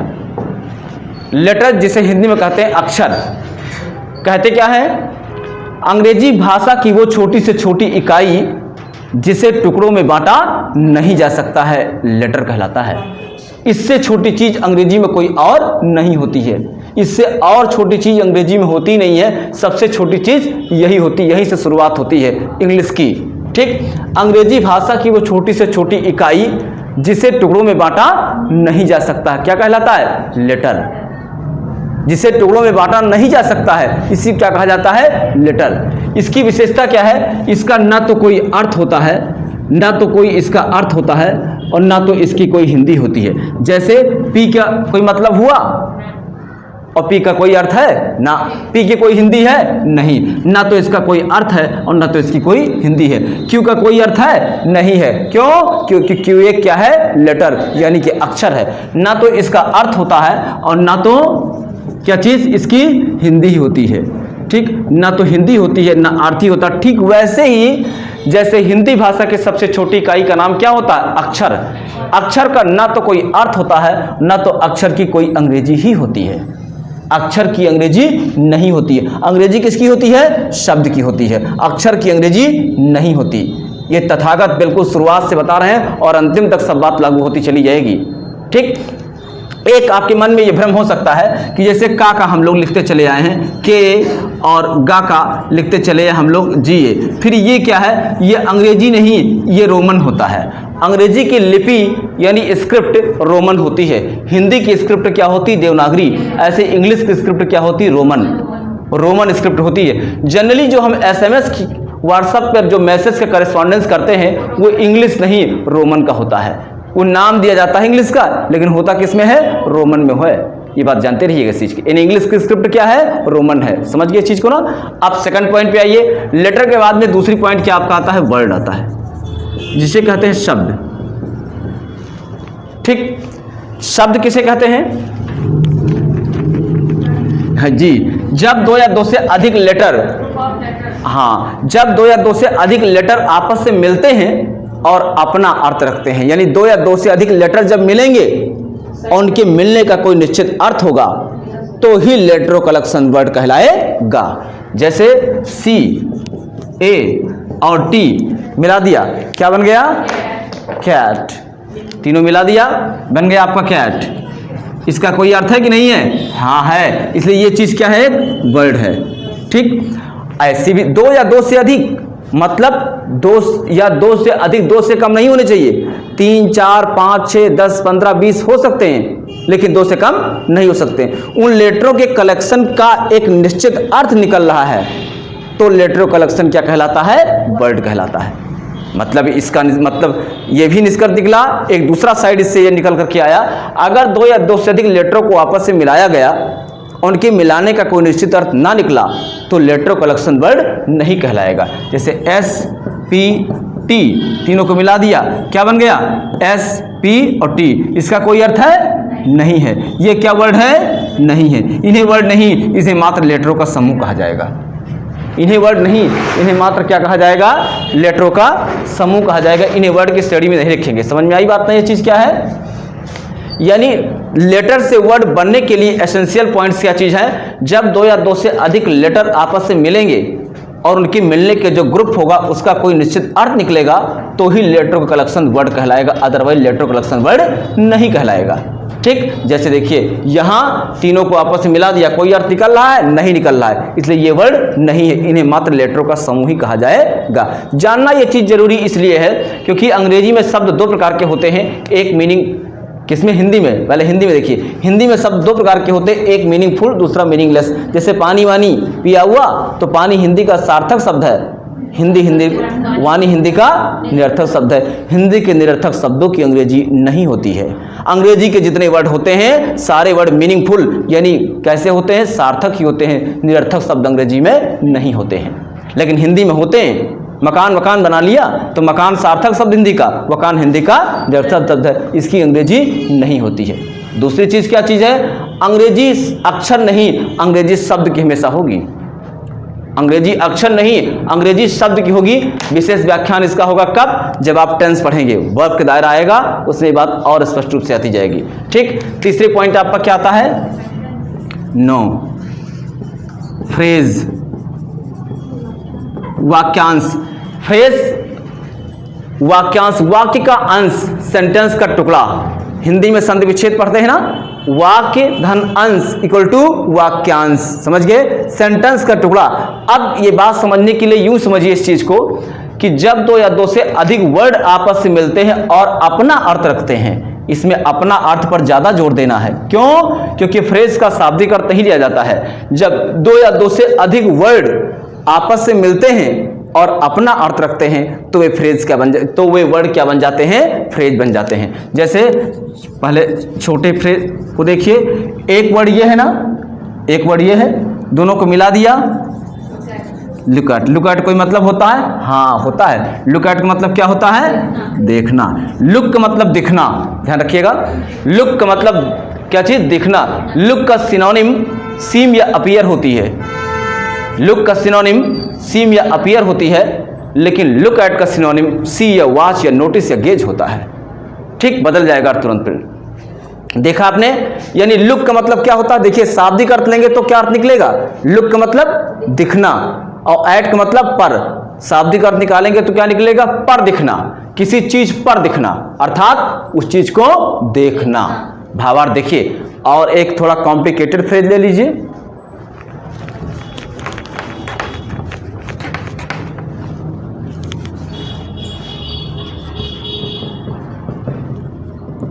इन अफिक्स। देखिए, एक और चीज गौर कीजिए कि अंग्रेजी में कुल मिलाकर के 8 पार्ट्स ऑफ स्पीच हैं। सारी ग्रामर इसी 8 पार्ट्स ऑफ स्पीच में ही डिजॉल्व है। वे ये हैं: noun, pronoun, adjective, adverb, verb, preposition, conjunction और इंटरजेक्शन। पूरी ग्रामर इसी के अंदर डिजॉल्व है। अगर इसको ढंग से आप जान गए तो समझिए इंग्लिश के इंजीनियर हो गए आप। ठीक, और अगर कॉन्सेप्ट क्लियर ना हुआ तब आप क्या हमेशा मिस्त्री के रूप में ही रहेंगे। एक मिस्त्री और इंजीनियर में यह डिफरेंस होता है, क्योंकि इंजीनियर देखते ही समझ जाता है कि इसमें कहाँ क्या किसी कमी है, और मिस्त्री को कंफर्मेशन नहीं होता है, इसलिए उसको अंदाज करके क्या चीज़ प्रैक्टिस करता है कि जहाँ से जो सुधर जाए वही रेंच लगा करके खोल दे। कुछ गड़बड़ होगा, लग खोल के देखते हैं क्या होता है। ये समस्या है, मीन टू से। और दूसरी बात सुनिए, ये जो 8 पार्ट्स ऑफ द स्पीच है, सारी ग्रामर इसी के अंदर डिजॉल्व है। एक बात सुनिए, दूसरी बात ये सुनिए, अंग्रेजी में पार्ट्स ऑफ स्पीच के बदलने पर अंग्रेजी के शब्दों के अर्थ बदल जाते हैं। ये सिर्फ अंग्रेजी में है, हिंदी और संस्कृत में बात नहीं होती है, अरबी में बात नहीं होती है, लेकिन इंग्लिश में ऐसी बात है। यानी पार्ट्स ऑफ स्पीच के बदलने पर अंग्रेजी के शब्दों के अर्थ बदल जाते हैं। इसीलिए डिक्शनरी में एक शब्द के 100 मतलब दिए होते हैं, क्योंकि उसकी पार्ट्स ऑफ स्पीच चेंज रहती है। ये आप तब जानेंगे जैसे जैसे एक एक पार्ट्स ऑफ स्पीच पढ़ते जाएंगे, वैसे वैसे ये कॉन्सेप्ट आपका क्लियर होता चला जाएगा। समझ गए ना? अब थोड़ी सी बात को यहाँ लेके देखिए। इन का मतलब क्या होता है? में, ठीक, जो पढ़ाई हुआ है। एक मतलब क्या होता है? एक, ये भी आप जानते हैं। दूसरी बात देखिए, फिक्स। अब बात आती है फिक्स मतलब क्या होता है? फिक्स का मतलब क्या होता है? निश्चित। कब? मामला फंस गया ना। कब? बात जैसे कहा जैसे चुप हो गए आप लोग। फिक्स का मतलब क्या होता है? निश्चित। लेकिन कब? कब होता है? बताएं मैम, कब होता है? कोई बताएगा इसमें से कब? समय निश्चित होगा सर जी सर। और कोई बताएगा? पहले से कोई पढ़ा है इसमें से? कोई नहीं? आप पढ़े हैं शायद पहले से। फिक्स मतलब ये शुरुआती क्लास नहीं अटेंड की है। और कोई बताएगा इसमें से? आप सुनिए, जो बात आप बता रहे हैं वो सही बता रहे हैं, लेकिन गलती कहाँ हो रही है? गलती ये हो रही है, फिक्स का मतलब निश्चित होता है, ये ठीक है, सही बात है, लेकिन कब? तब जब फिक्स शब्द एडजेक्टिव बनता है। मतलब इसको हम ऐसे छिपा दें, फिक्स के बाद क्या लिख दें? कोई नाउन लिख दें। देखिए फिक्स कहाँ लिखा? नाउन के पहले लिखा ना। फिक्स कहाँ लिखा? नाउन के पहले। तो फिक्स क्या बन गया? एडजेक्टिव। और तब फिक्स मतलब क्या हो जाता है? निश्चित। अब फिक्स सही है, फिक्स मतलब निश्चित है, और ये सही है कब? जब फिक्स शब्द सेंटेंस में एडजेक्टिव बनता है, यानी किसी नाउन के पहले आता है, तब फिक्स एडजेक्टिव बनता है, और तब फिक्स मतलब क्या हो जाता है? निश्चित। ठीक समझ गए? लेकिन यहां पर क्या हाल हो रही है? यहां पर ये हो रहा है, ए एंड द को अंग्रेजी में आर्टिकल कहा जाता है, और आर्टिकल स्पेशल प्रकार का एडजेक्टिव होता है। ए एंड द को अंग्रेजी में आर्टिकल कहा जाता है, और आर्टिकल स्पेशल प्रकार का एडजेक्टिव होता है। ये स्पेशल प्रकार का एडजेक्टिव है। और एडजेक्टिव के बाद आने वाला शब्द कौन सा वर्ड होता है? नाउन। एडजेक्टिव के बाद कौन सा वर्ड आता है? नाउन आता है। यहां फिक्स किस रूप में आया है? नाउन के रूप में आया है। अब एक बात और आ रही है, एडजेक्टिव बना था तब निश्चित हुआ था, फिक्स का मतलब यहां फिक्स क्या बन के आ रहा है? नाउन। और नाउन बनने पर फिक्स का मतलब कुछ दूसरा हो जाएगा। क्या हो जाएगा? देखिए ध्यान से, ये अर्थ हो गया इसका, उधड़ा हुआ ऊन। जी हाँ, फिक्स अजनाउन, उधड़ा हुआ ऊन। ठीक, किस रूप में? नाउन के रूप में। नाउन के शेड में फिक्स मतलब उधड़ा हुआ ऊन। तीनों को एक आपस में मिला दिया आपने, उधड़े हुए ऊन में। जैसे ऊन की लच्छी लाई जाए आपके सामने और ऐसे इधर डिस्टर्ब करके आपके सामने दे दिया जाए और कहा जाए इसको आप सही कीजिए, आपकी कंडीशन क्या है? You now became in a fix. मतलब कहां से सही करें? इधर से शुरू करें कि उधर से शुरू करें? You are not sure from which point you are going to start. कहां से आप शुरू करेंगे पता नहीं चल पा रहा है, अर्थात दुविधा या परेशानी में, डिलेमा। ठीक, अर्थात दुविधा या परेशानी में। लेकिन अब बात यह है, इसमें होता क्या है, अगर आप बुक टच करेंगे, बुक पढ़ेंगे, इडियम्स एंड फ्रेजेस की बुक पढ़ेंगे किसी भी राइटर की, तो ये दिया होगा, इसके आगे सीधे यही दिया होगा, ये दिया होगा इन ए फिक्स, आगे लिखा होगा इन कंफ्यूजन और डिलेमा। अगर आप हिंदी वाला पढ़ेंगे तो दुविधा परेशानी में आपको लिखा मिलेगा, मतलब ये रहेगा, इसके आगे सीधे ये रहेगा, बीच का पोर्शन गायब रहेगा। और बीच का पोर्शन गायब रहने का मतलब क्या हुआ? वो माइंड में स्टेबल नहीं होगा। इसको आप याद कर लेंगे लेकिन समझेंगे नहीं। अगर आप याद ही केवल करके तैयार कर रहे हैं तो बहुत समय तक ये रुकेगा नहीं, और जब सिस्टम को जान लेंगे कि इसका मतलब कैसे ये हुआ, तो आपके दिमाग में हमेशा के लिए बात बैठ जाएगी। ठीक, एक और एग्जांपल देख लें।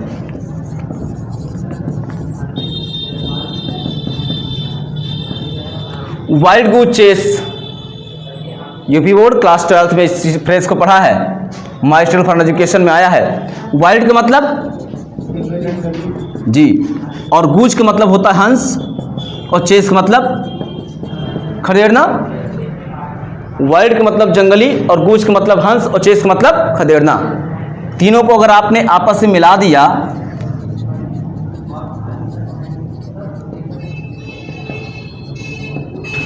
तीनों को आपस में मिला दिया तो क्या बन गया? जंगली हंस को खदेड़ना। अब आप थोड़ी देर के लिए सोचिए इस बात को, जो लिखा है इसका मतलब समझिए। वाइल्ड का मतलब जंगली, गूज का मतलब हंस और चेस का मतलब खदेड़ना। तीनों को आपस में मिला दिया, क्या बन गया? जंगली हंस को खदेड़ना। और हंस जंगल में होता है? नहीं होता है। हंस तो जंगल में होता ही नहीं है। हंस कहाँ होता है? हंस तो सरोवर में होता है। इसलिए वो चीज पाने के लिए वहां पीछे लगना जो चीज है ही नहीं, अर्थात इम्पॉसिबल वर्क, यूजलेस अटेम्प्ट। वो चीज पाने के लिए वहां दौड़ना जो चीज वहां होती नहीं है, अर्थात कैसा काम? निरर्थक वर्क, यूजलेस वर्क, यानी निरुद्देश्य काम, निरुद्देश्य प्रयास। ये इस तरीके से फ्रेज का निर्माण होता है। बुक में आपको ये मिलेगा लिखा हुआ और ये मिलेगा, ये बीच का पोर्शन एक्सप्लेनेशन ये कोई टीचर करेगा, ठीक है? तब ये चीज आपके दिमाग में हमेशा के लिए बैठ जाएगा, फिर कभी भूलेगा नहीं कि इसका मतलब ऐसे हुआ कैसे। ठीक है, समझ गए ना? फिलहाल और आगे चलकर फ्रेज पर चर्चा होगी कि फ्रेज का निर्माण होता कैसे है। चौथा स्टेप आपका आता है, इसको नोट कर लीजिएगा। चौथा स्टेप आपका आता है जिसका नाम है सेंटेंस। यस, सेंटेंस जिसे कहते हैं वाक्य।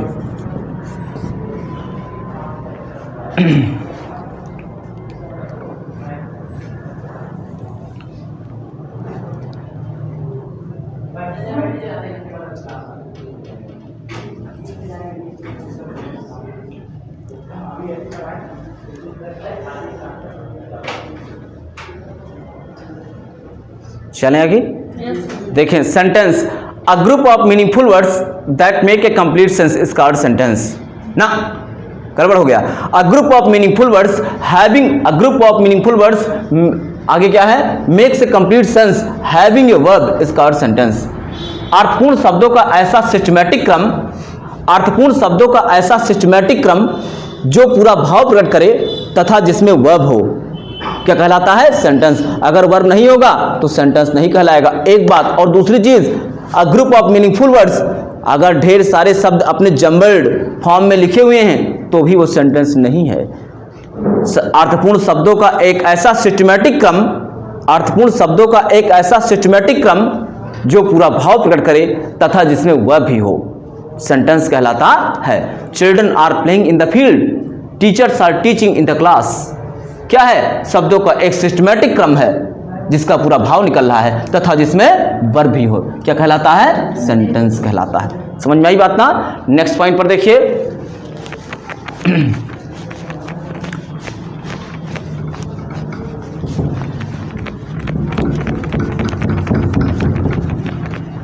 जी, इसके बाद बताती सेंटेंस स्ट्रक्चर।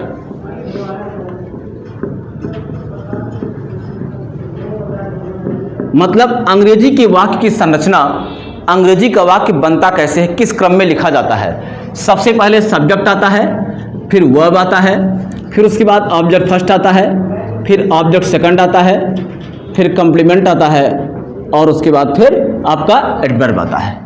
ये अंग्रेजी के सेंटेंस के लिखने का सीक्वेंस है, क्रम है। ठीक, फिर से रिपीट कर दें। सबसे पहले सब्जेक्ट आता है, उसके बाद वर्ब आता है, उसके बाद ऑब्जेक्ट फर्स्ट आता है, ओबी लिखा हुआ है, ऑब्जेक्ट फर्स्ट आता है, उसके बाद ऑब्जेक्ट सेकंड आता है, उसके बाद कंप्लीमेंट आता है और उसके बाद एडवर्ब आता है। अंग्रेजी के सेंटेंस का सीक्वेंस इसी क्रम में होता है। ठीक, ये चीज़ें हैं। अब इस बात को थोड़ा सा अपने आप में, पहले इसको हिंदी से आप धीरे धीरे समझना शुरू करें, कंफर्मेशन कर ले कौन सा शब्द है क्या, क्योंकि जब आप आगे पढ़ेंगे voice, active and passive voice या वर्ब पढ़ेंगे, उसमें आएगा कौन सा शब्द ऑब्जेक्ट फर्स्ट है और कौन सी वर्ब ट्रांसिटिव है, कौन सी इंट्रांसिटिव है। जो ऑब्जेक्ट के कारण ही ट्रांसिटिव इंट्रांसिटिव बनती है, तो पहले से कंफर्मेशन होना जरूरी होता है कि कौन सा शब्द ऑब्जेक्ट फर्स्ट और कौन सा शब्द ऑब्जेक्ट सेकंड है। ठीक, अब एक एक चीजों को धीरे धीरे हिंदी से आप समझें। देखिए, ये लिखा है, मोहन पढ़ता है। अगर इतने इस सेंटेंस को सपोज आपको हिंदी में कन्वर्ट करना है, कैसे करेंगे? ये क्या है? अक्षर है, और अंग्रेजी अक्षर की होती है? नहीं होती। अभी आपने पढ़ा पूरा बात ना। अंग्रेजी में अक्षर की अंग्रेजी होती है? नहीं होती। किसकी होती है? शब्द की होती है। इसकी अंग्रेजी नहीं होती है। फिर ये लिखा क्यों जाता है? जवाब आपको टेंस मिलेगा। फिर लिखा क्यों जाता है का जवाब। ठीक, हिंदी वाले वाक्य का वो अंतिम शब्द जिस शब्द के द्वारा किसी काम का करना पाया जाता है, क्या कहलाता है? वर्ब। हिंदी वाले वाक्य का वो अंतिम शब्द जिस शब्द के द्वारा किसी काम का करना पाया जाता है क्या कहलाता है? वर्ब। ये क्या हो गया आपका? वर्ब। ठीक। वर्ब तलाशने के बाद में वर्ब से कौन से प्रश्न करके सब्जेक्ट की तलाश किया जाता है? कौन पढ़ता है? मोहन पढ़ता है। मोहन क्या हो गया इस वाक्य का? सब्जेक्ट। एक दो वर्ड दिया था, दोनों कंफर्म कर लिया कौन कौन सा शब्द क्या है, पहचान गए। इसको इसी क्रम में लगा देना है। किस क्रम में? इस क्रम में लगा देना है। सबसे पहले क्या आता है? सब्जेक्ट। सब्जेक्ट रूप में क्या मिला है आपको? मोहन। सब्जेक्ट की बात क्या आता है? वर्ब। वर्ब के रूप में क्या मिला है आपको? रीड्स। समझ गए इस चीज को कॉन्फिडेंस लेवल में? अगला देखिए, वो चित्र बनाता है।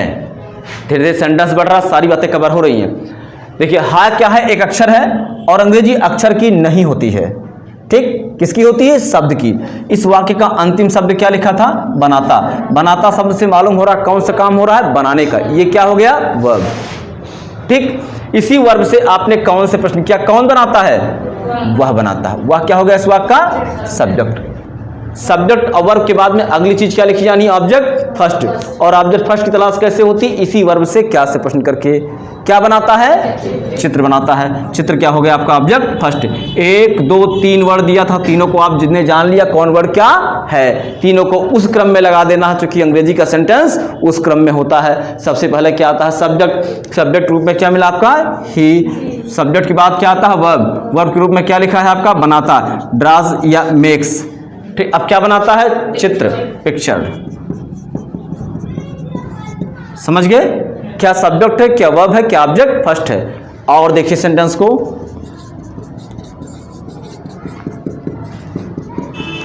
माली फूल तोड़ता है। हा क्या है? अक्षर, अंग्रेजी होनी नहीं है। इस वाक्य का अंतिम शब्द क्या लिखा था? तोड़ता। तोड़ता शब्द से मालूम हो रहा कौन सा काम हो रहा है? तोड़ने का। ये वर्ब हो गया। ठीक, वर्ब से आपने कौन से प्रश्न किया? कौन तोड़ता है? माली। माली इस वाक्य का क्या हो गया? सब्जेक्ट हो गया। समझ गए? और सब्जेक्ट वर्ब के बाद में क्या आता है अंग्रेजी में? Object first. और ऑब्जेक्ट फर्स्ट की तलाश कैसे होती है? इसी वर्ब से क्या से प्रश्न करके। क्या तोड़ता है? फूल तोड़ता है। फूल क्या हो गया आपका? ऑब्जेक्ट फर्स्ट हो गया। 1 2 3 कंफर्म कर लिया कौन कौन से वर्ड क्या है, तीनों को उसी क्रम में लगा देना है। सबसे पहले क्या आता है? सब्जेक्ट। सब्जेक्ट रूप में क्या मिला है आपको? सब्जेक्ट की बात क्या आता है? वर्ब। वर्ब के रूप में क्या लिखा है आपका? प्लस। यस। फिर क्या आता है? Object first. और ऑब्जेक्ट फर्स्ट रूप में क्या मिला है? फूल, फ्लावर। ठीक, समझ गए? क्या सब्जेक्ट है, क्या वर्ब है और क्या ऑब्जेक्ट फर्स्ट है। इंग्लिश में तो ऑटोमेटिक आगे चलकर हो जाएगा, जैसे जैसे पाठ सब्जी बढ़ेगी एक एक वर्ड्स में इंग्लिश में कन्वर्ट होना शुरू हो जाएगा। पहले आप उसको हिंदी बेस्ड आप ढंग से पहले समझ लें कौन सी चीजें क्या हैं। ठीक, अगला देखिए,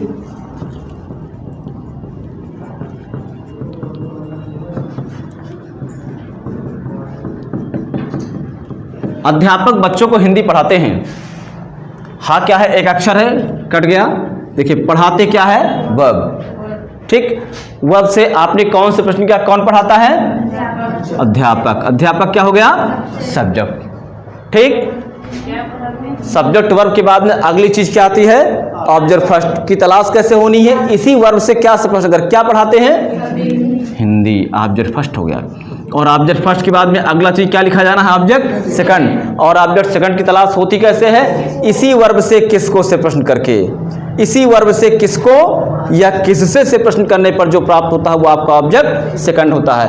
ठीक है, किसको पढ़ाते हैं? बच्चों को। ये आपका ऑब्जेक्ट सेकंड होगा। को की अंग्रेजी होगी नहीं, क्योंकि को क्या है? अक्षर है। समझ गए ना? 1 2 3 4 वर्ड दिया था, चारों शब्दों को आपने कन्फर्मली पहचान लिया कौन से शब्द क्या हैं। ठीक, अब सभी शब्दों को इस क्रम में लगा दीजिए। सबसे पहले क्या आता है अंग्रेजी में? सब्जेक्ट। सब्जेक्ट रूप में क्या मिला है आपको? अध्यापक। ठीक, अब उसके बाद क्या लिखिए? Object first. और ऑब्जेक्ट फर्स्ट रूप में कौन वर्ड मिला है? हिंदी। ठीक, अब यहाँ छोटा सा ब्रेक लीजिए, रुकिए। ऑब्जेक्ट फर्स्ट आपने लिख दिया, क्या लिखा? ऑब्जेक्ट फर्स्ट रूप में आपने लिखा हिंदी, ये ऑब्जेक्ट फर्स्ट है। और आपको ऑब्जेक्ट फर्स्ट के बाद में आपको ऑब्जेक्ट सेकंड सीधे लिखना है, लेकिन सिद्धांत ये कहता है अंग्रेजी में कि same parts of the speech का प्रयोग पास नहीं होता है। सेम पार्ट्स ऑफ स्पीच का प्रयोग पास पास नहीं होता, इसीलिए जब आपको मोहन के बाद सोहन लिखना होता था तो नीचे कॉमा लगा दिया करते थे, क्योंकि कॉमा एक प्रकार का कंजंक्शन होता है।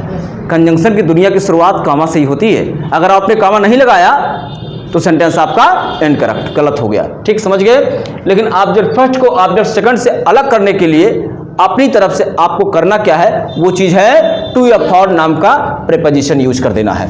टू या फॉर, स्लैश का मतलब ऑप्शन होता है। अब ऑब्जेक्ट सेकंड लिखिए, क्या चीज है, चिल्ड्रन। ये हो गया, समझ गए।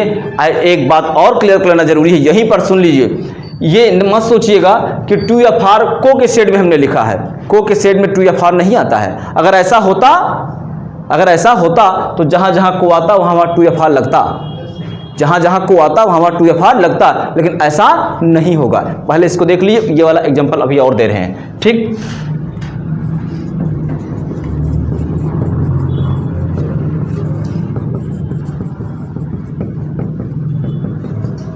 व्यापारी ग्राहकों को सामान बेचता है।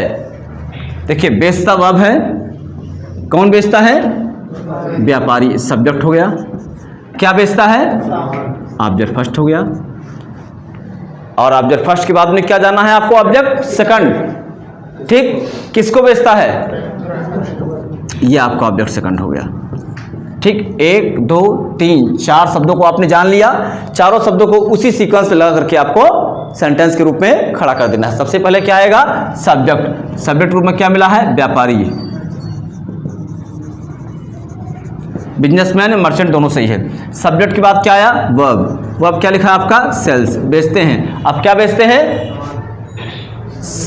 क्या बेचते हैं, क्या से प्रश्न करके क्या तलाशा था आपने, ऑब्जेक्ट फर्स्ट। क्या बेचते हैं, सामान, लिखिए थिंग।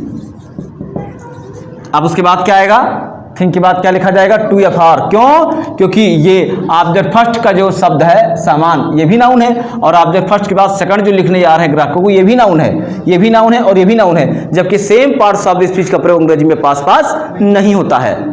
फिर आपको करना क्या है, अपनी तरफ से कोई सोल्यूशन आपको निकाल लेना है। ये चीज क्या चीज है, टू या फॉर।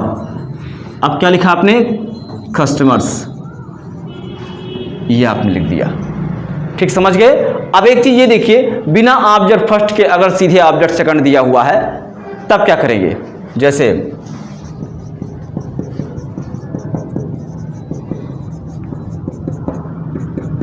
वो दोस्तों को बुलाता है, सेंटेंस देखिए लिखा हुआ आपके सामने, हा एक अक्षर है कट गया। इस सेंटेंस का अंतिम शब्द क्या लिखा था, बुलाता। ये वर्ब हो गया। कौन बुलाता है, वह क्या हो गया आपका, सब्जेक्ट हो गया। सब्जेक्ट वर्ब के बाद में क्या लिखा जाना है अंग्रेजी में, ऑब्जेक्ट फर्स्ट। और ऑब्जेक्ट फर्स्ट के रूप में क्या मिला, क्या बुलाता है, क्या बुलाता है, कुछ मिला नहीं मिला, यानी ऑब्जेक्ट फर्स्ट नहीं दिया है। अब आगे बढ़ गए आप, ऑब्जेक्ट सेकंड की तलाश करना चाहा आपने, वर्ब से किसको से प्रश्न कर, किसको बुलाता है, दोस्तों को बुलाता है। दोस्तों क्या हो गया आपका, ऑब्जेक्ट सेकंड हो गया। को तो अक्षर था, 1 2 3 वर्ड दिया था, तीनों वर्ड को इसी सीक्वेंस में आपको लगा देना है। सबसे पहले क्या आता है, सब्जेक्ट। सब्जेक्ट रूप में क्या मिला है आपको, देखिए वही। कॉल्स या इनवाइट्स बोथ आर करेक्ट। अब देखिए क्या हो जाएगा उसके बाद में, यहां देखिए फ्रेंड्स के पहले टू या फॉर आएगा, नहीं आएगा। क्यों नहीं आएगा, हाँ गुड, यानी मतलब ये पहले से ही वर्ब है और ये पहले से ही नाउन है। जब पहले से दोनों डिफरेंट पार्ट्स ऑफ स्पीच हैं तो डिवाइडर लगाने की जरूरत ही आपको क्या है। ठीक, समझ गए ना, इसको नोट कर लीजिए।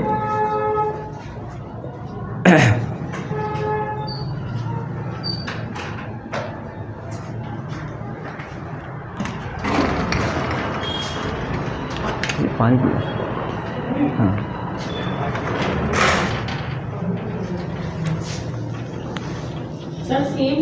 Parts of the speech same, listen, same parts of the speech मतलब नाउन के बाद नाउन नहीं लिख सकते हैं, एडजेक्टिव के बाद एडजेक्टिव नहीं लिख सकते हैं, प्रोनाउन के बाद प्रोनाउन नहीं लिख सकते हैं, वर्ब के बाद वर्ब नहीं लिख सकते हैं, प्रीपोजिशन के बाद प्रीपोजिशन और कंजंक्शन के बाद कंजंक्शन, मतलब same parts of the speech पास पास बिल्कुल नहीं ले सकती। अगर आपको लिखना है तो कोई ना कोई या आपको कॉमा लगाना है या तो कोई ना कोई आपको कंजंक्शन जरूर लगाना है।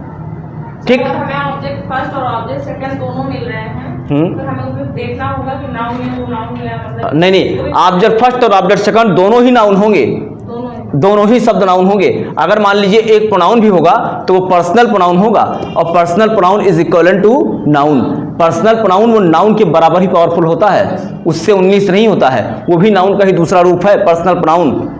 ठीक, दोनों इक्वल पावरफुल हो गए, तो दोनों को अलग करने के लिए बीच में अपनी तरफ से आपको 2FR लगाना होगा। जैसे वो मुझको फल देता है, वो मुझको फल देता है, क्या देता है? फल। ऑब्जेक्ट फर्स्ट हो गया। किसको देता है? मुझको देता है। मुझको क्या हो गया? ऑब्जेक्ट सेकंड हो गया। मुझको है क्या? पर्सनल प्रोनाउन है। आगे आप पढ़ेंगे, ठीक है। He gives fruit to me, क्यों? क्योंकि मी शब्द क्या है तो प्रोनाउन, लेकिन पर्सनल प्रोनाउन है, ये नाउन के बराबर ही पावरफुल होता है, इसीलिए फर्स्ट को सेकंड से अलग करने के लिए 2FR लगा दिया गया। ठीक, नोट कर लिया ना इसको।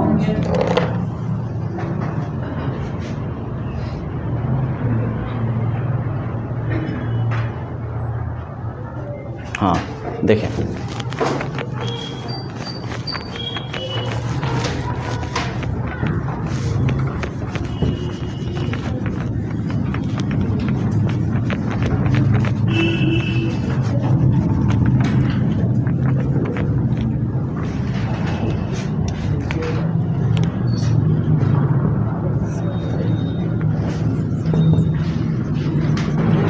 जो बात आपने देखी है,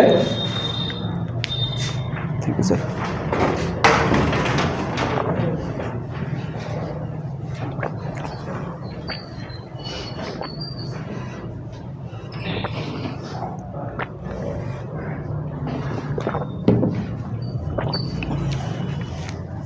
उसी को दूसरे रूप में भी देख लीजिए। एक और दूसरा रूप है, शॉर्टकट तरीका।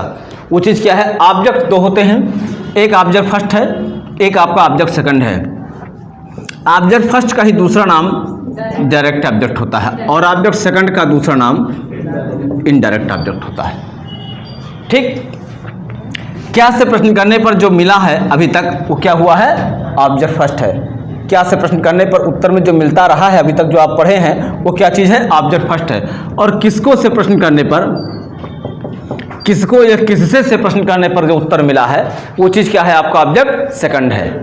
ठीक, ऑब्जेक्ट फर्स्ट हमेशा बेजानदार होता है और ऑब्जेक्ट सेकंड हमेशा जानदार होता है, ये इसकी विशेषता है,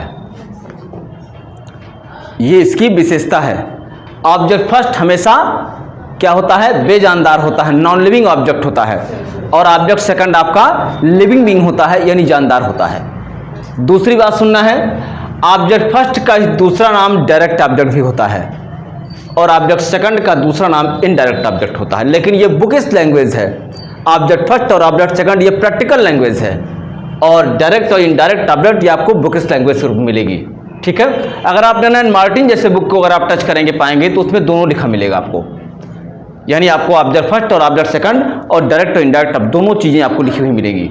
लेकिन जनरल बुक्स में आपको डायरेक्ट और इनडायरेक्ट ऑब्जेक्ट ही लिखा मिलेगा, ऑब्जेक्ट फर्स्ट और ऑब्जेक्ट सेकंड नहीं लिखा मिलेगा आपको। लेकिन कंपटीशन क्वालिफाई करने के लिए दोनों चीज़ें जाननी जरूरी है।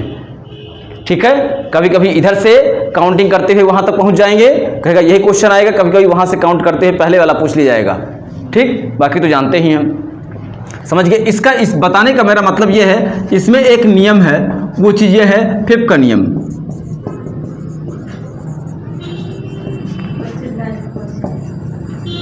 फुल फॉर्म इसका है FIP, ये जी नहीं आई लिखा है, फर्स्ट इनडायरेक्ट पर्सन। ये बताने का मतलब ये है कि फर्स्ट इनडायरेक्ट पर्सन, यानी अभी तक जो आप देखते चले आ रहे हैं वो चीज़ क्या देखा आपने? ऑब्जेक्ट फर्स्ट पहले आता है, उसके बाद ऑब्जेक्ट सेकंड आता है। ऐसी कंडीशन में ऑब्जेक्ट फर्स्ट और ऑब्जेक्ट सेकंड दोनों बराबर के पावरफुल होते हैं। परिणामतः ऑब्जेक्ट फर्स्ट को सेकंड से अलग करने के लिए बीच में 2FR का प्रयोग किया जाता रहा है। ठीक, देखा इस बात को। लेकिन जब फिप का नियम ये कहता है, आप देखिए सुनिए, उसका अल्टरनेट यानी विकल्प जो अभी तक आपने पढ़ा था उसका विकल्प ये है। ये विकल्प ये है कि जब ऑब्जेक्ट फर्स्ट पहले आता और ऑब्जेक्ट सेकंड बाद में आता तो दोनों को अलग करने के लिए 2FR लगाते रहे हैं, अभी तक आपने यही पढ़ा है। ठीक, लेकिन जब ऑब्जेक्ट फर्स्ट और ऑब्जेक्ट सेकंड दोनों दिए होते हैं, अगर ऑब्जेक्ट सेकंड को ऐसे कंडीशन में पहले कर लिया जाए और ऑब्जेक्ट सेकंड को बाद में कर दिया जाए, ऑब्जेक्ट सेकंड को पहले फर्स्ट को बाद में कर दिया जाए, तो फिर दोनों बराबर के पावरफुल नहीं रह जाते हैं। ऐसे कंडीशन में टू या फार छिपा हुआ माना जाता है, लिखा नहीं जाता है। सेंटेंस देखिए उदाहरण,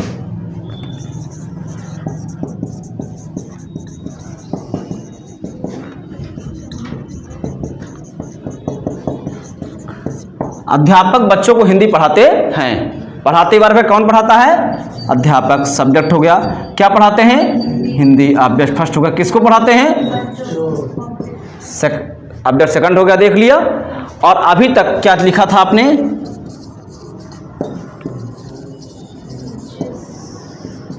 टीचर टीचर्स हिंदी, टू या फॉर चिल्ड्रन।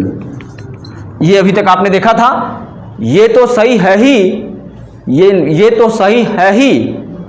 इसका एक विकल्प और आपको बताया जा रहा है। वो चीज क्या है? अगर वर्ब के बाद ऑब्जेक्ट सेकंड यानी इनडायरेक्ट ऑब्जेक्ट यानी लिविंग वाला पहले कर लिया जाए और नॉन लिविंग यानी डायरेक्ट ऑब्जेक्ट को बाद में कर दिया जाए तो यह टू या फार लगाने से छुट्टी मिल जाती है, क्योंकि ऐसे कंडीशन में टू या फार लिखा नहीं जाता, छिपा हुआ माना जाता है। सेंटेंस देखिए,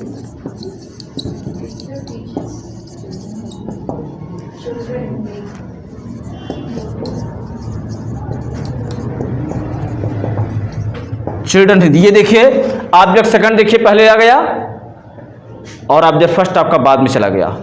टू या फार यहां छिपा हुआ माना जाता है, तब लिखा नहीं जाता। असलियत तो ये है, एकदम खुली किताब जानिए, कि टू या फार यहां आने का कोई औचित्य ही तब नहीं रह गया। क्यों? क्योंकि वर्ब के बाद जब ऑब्जेक्ट सेकंड पहले आ जाता है और ऑब्जेक्ट फर्स्ट बाद में आ जाता है तो दोनों इक्वल नहीं रह जाते हैं। इसकी इंपॉर्टेंस बढ़ जाती है, इसकी इंपॉर्टेंस घट जाती है अपने आप। लिविंग का इंपॉर्टेंस बढ़ जाती है और नॉन लिविंग का इंपॉर्टेंस घट जाता है, इसलिए टू या फार लगाने की यहाँ कोई ज़रूरत ही नहीं पड़ती है आपको। ये बात भी आप ध्यान रखिएगा। करेक्शन करने के लिए यहाँ से आता है, क्या करेक्शन करने के लिए? ऑब्जेक्ट सेकंड पहले दिया होगा और ऑब्जेक्ट सेकंड पहले होगा, फर्स्ट बाद में दिया होगा, यहाँ टू या फार लगा होगा, कहा जाए करेक्ट द फॉलोइंग सेंटेंसेस।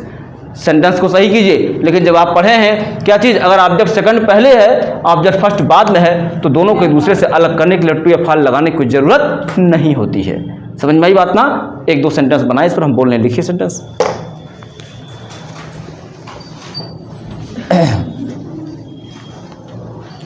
लिखिए, वो दोस्तों को उपहार देता है। दोनों तरीके से बनाइएगा। वो दोस्तों को उपहार देता है।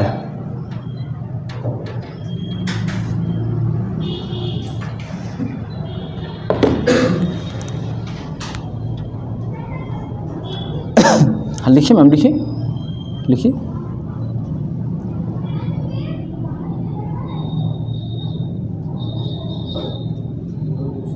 उपहार देता है, पहले तरीके से बनाइए, उसके बाद दूसरा और तरीके से भी बनाइए।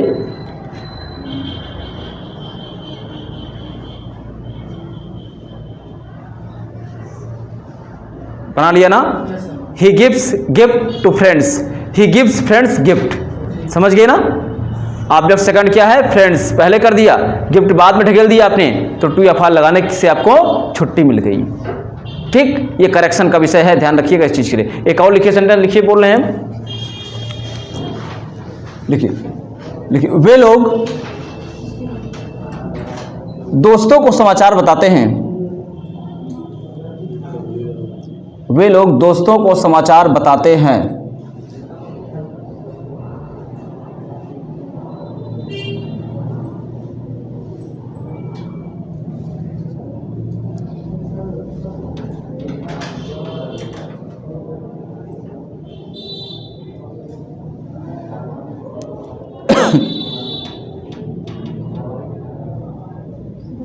बताते वर्ब है ना, अंडरलाइन कीजिए, लिखिए वर्ब।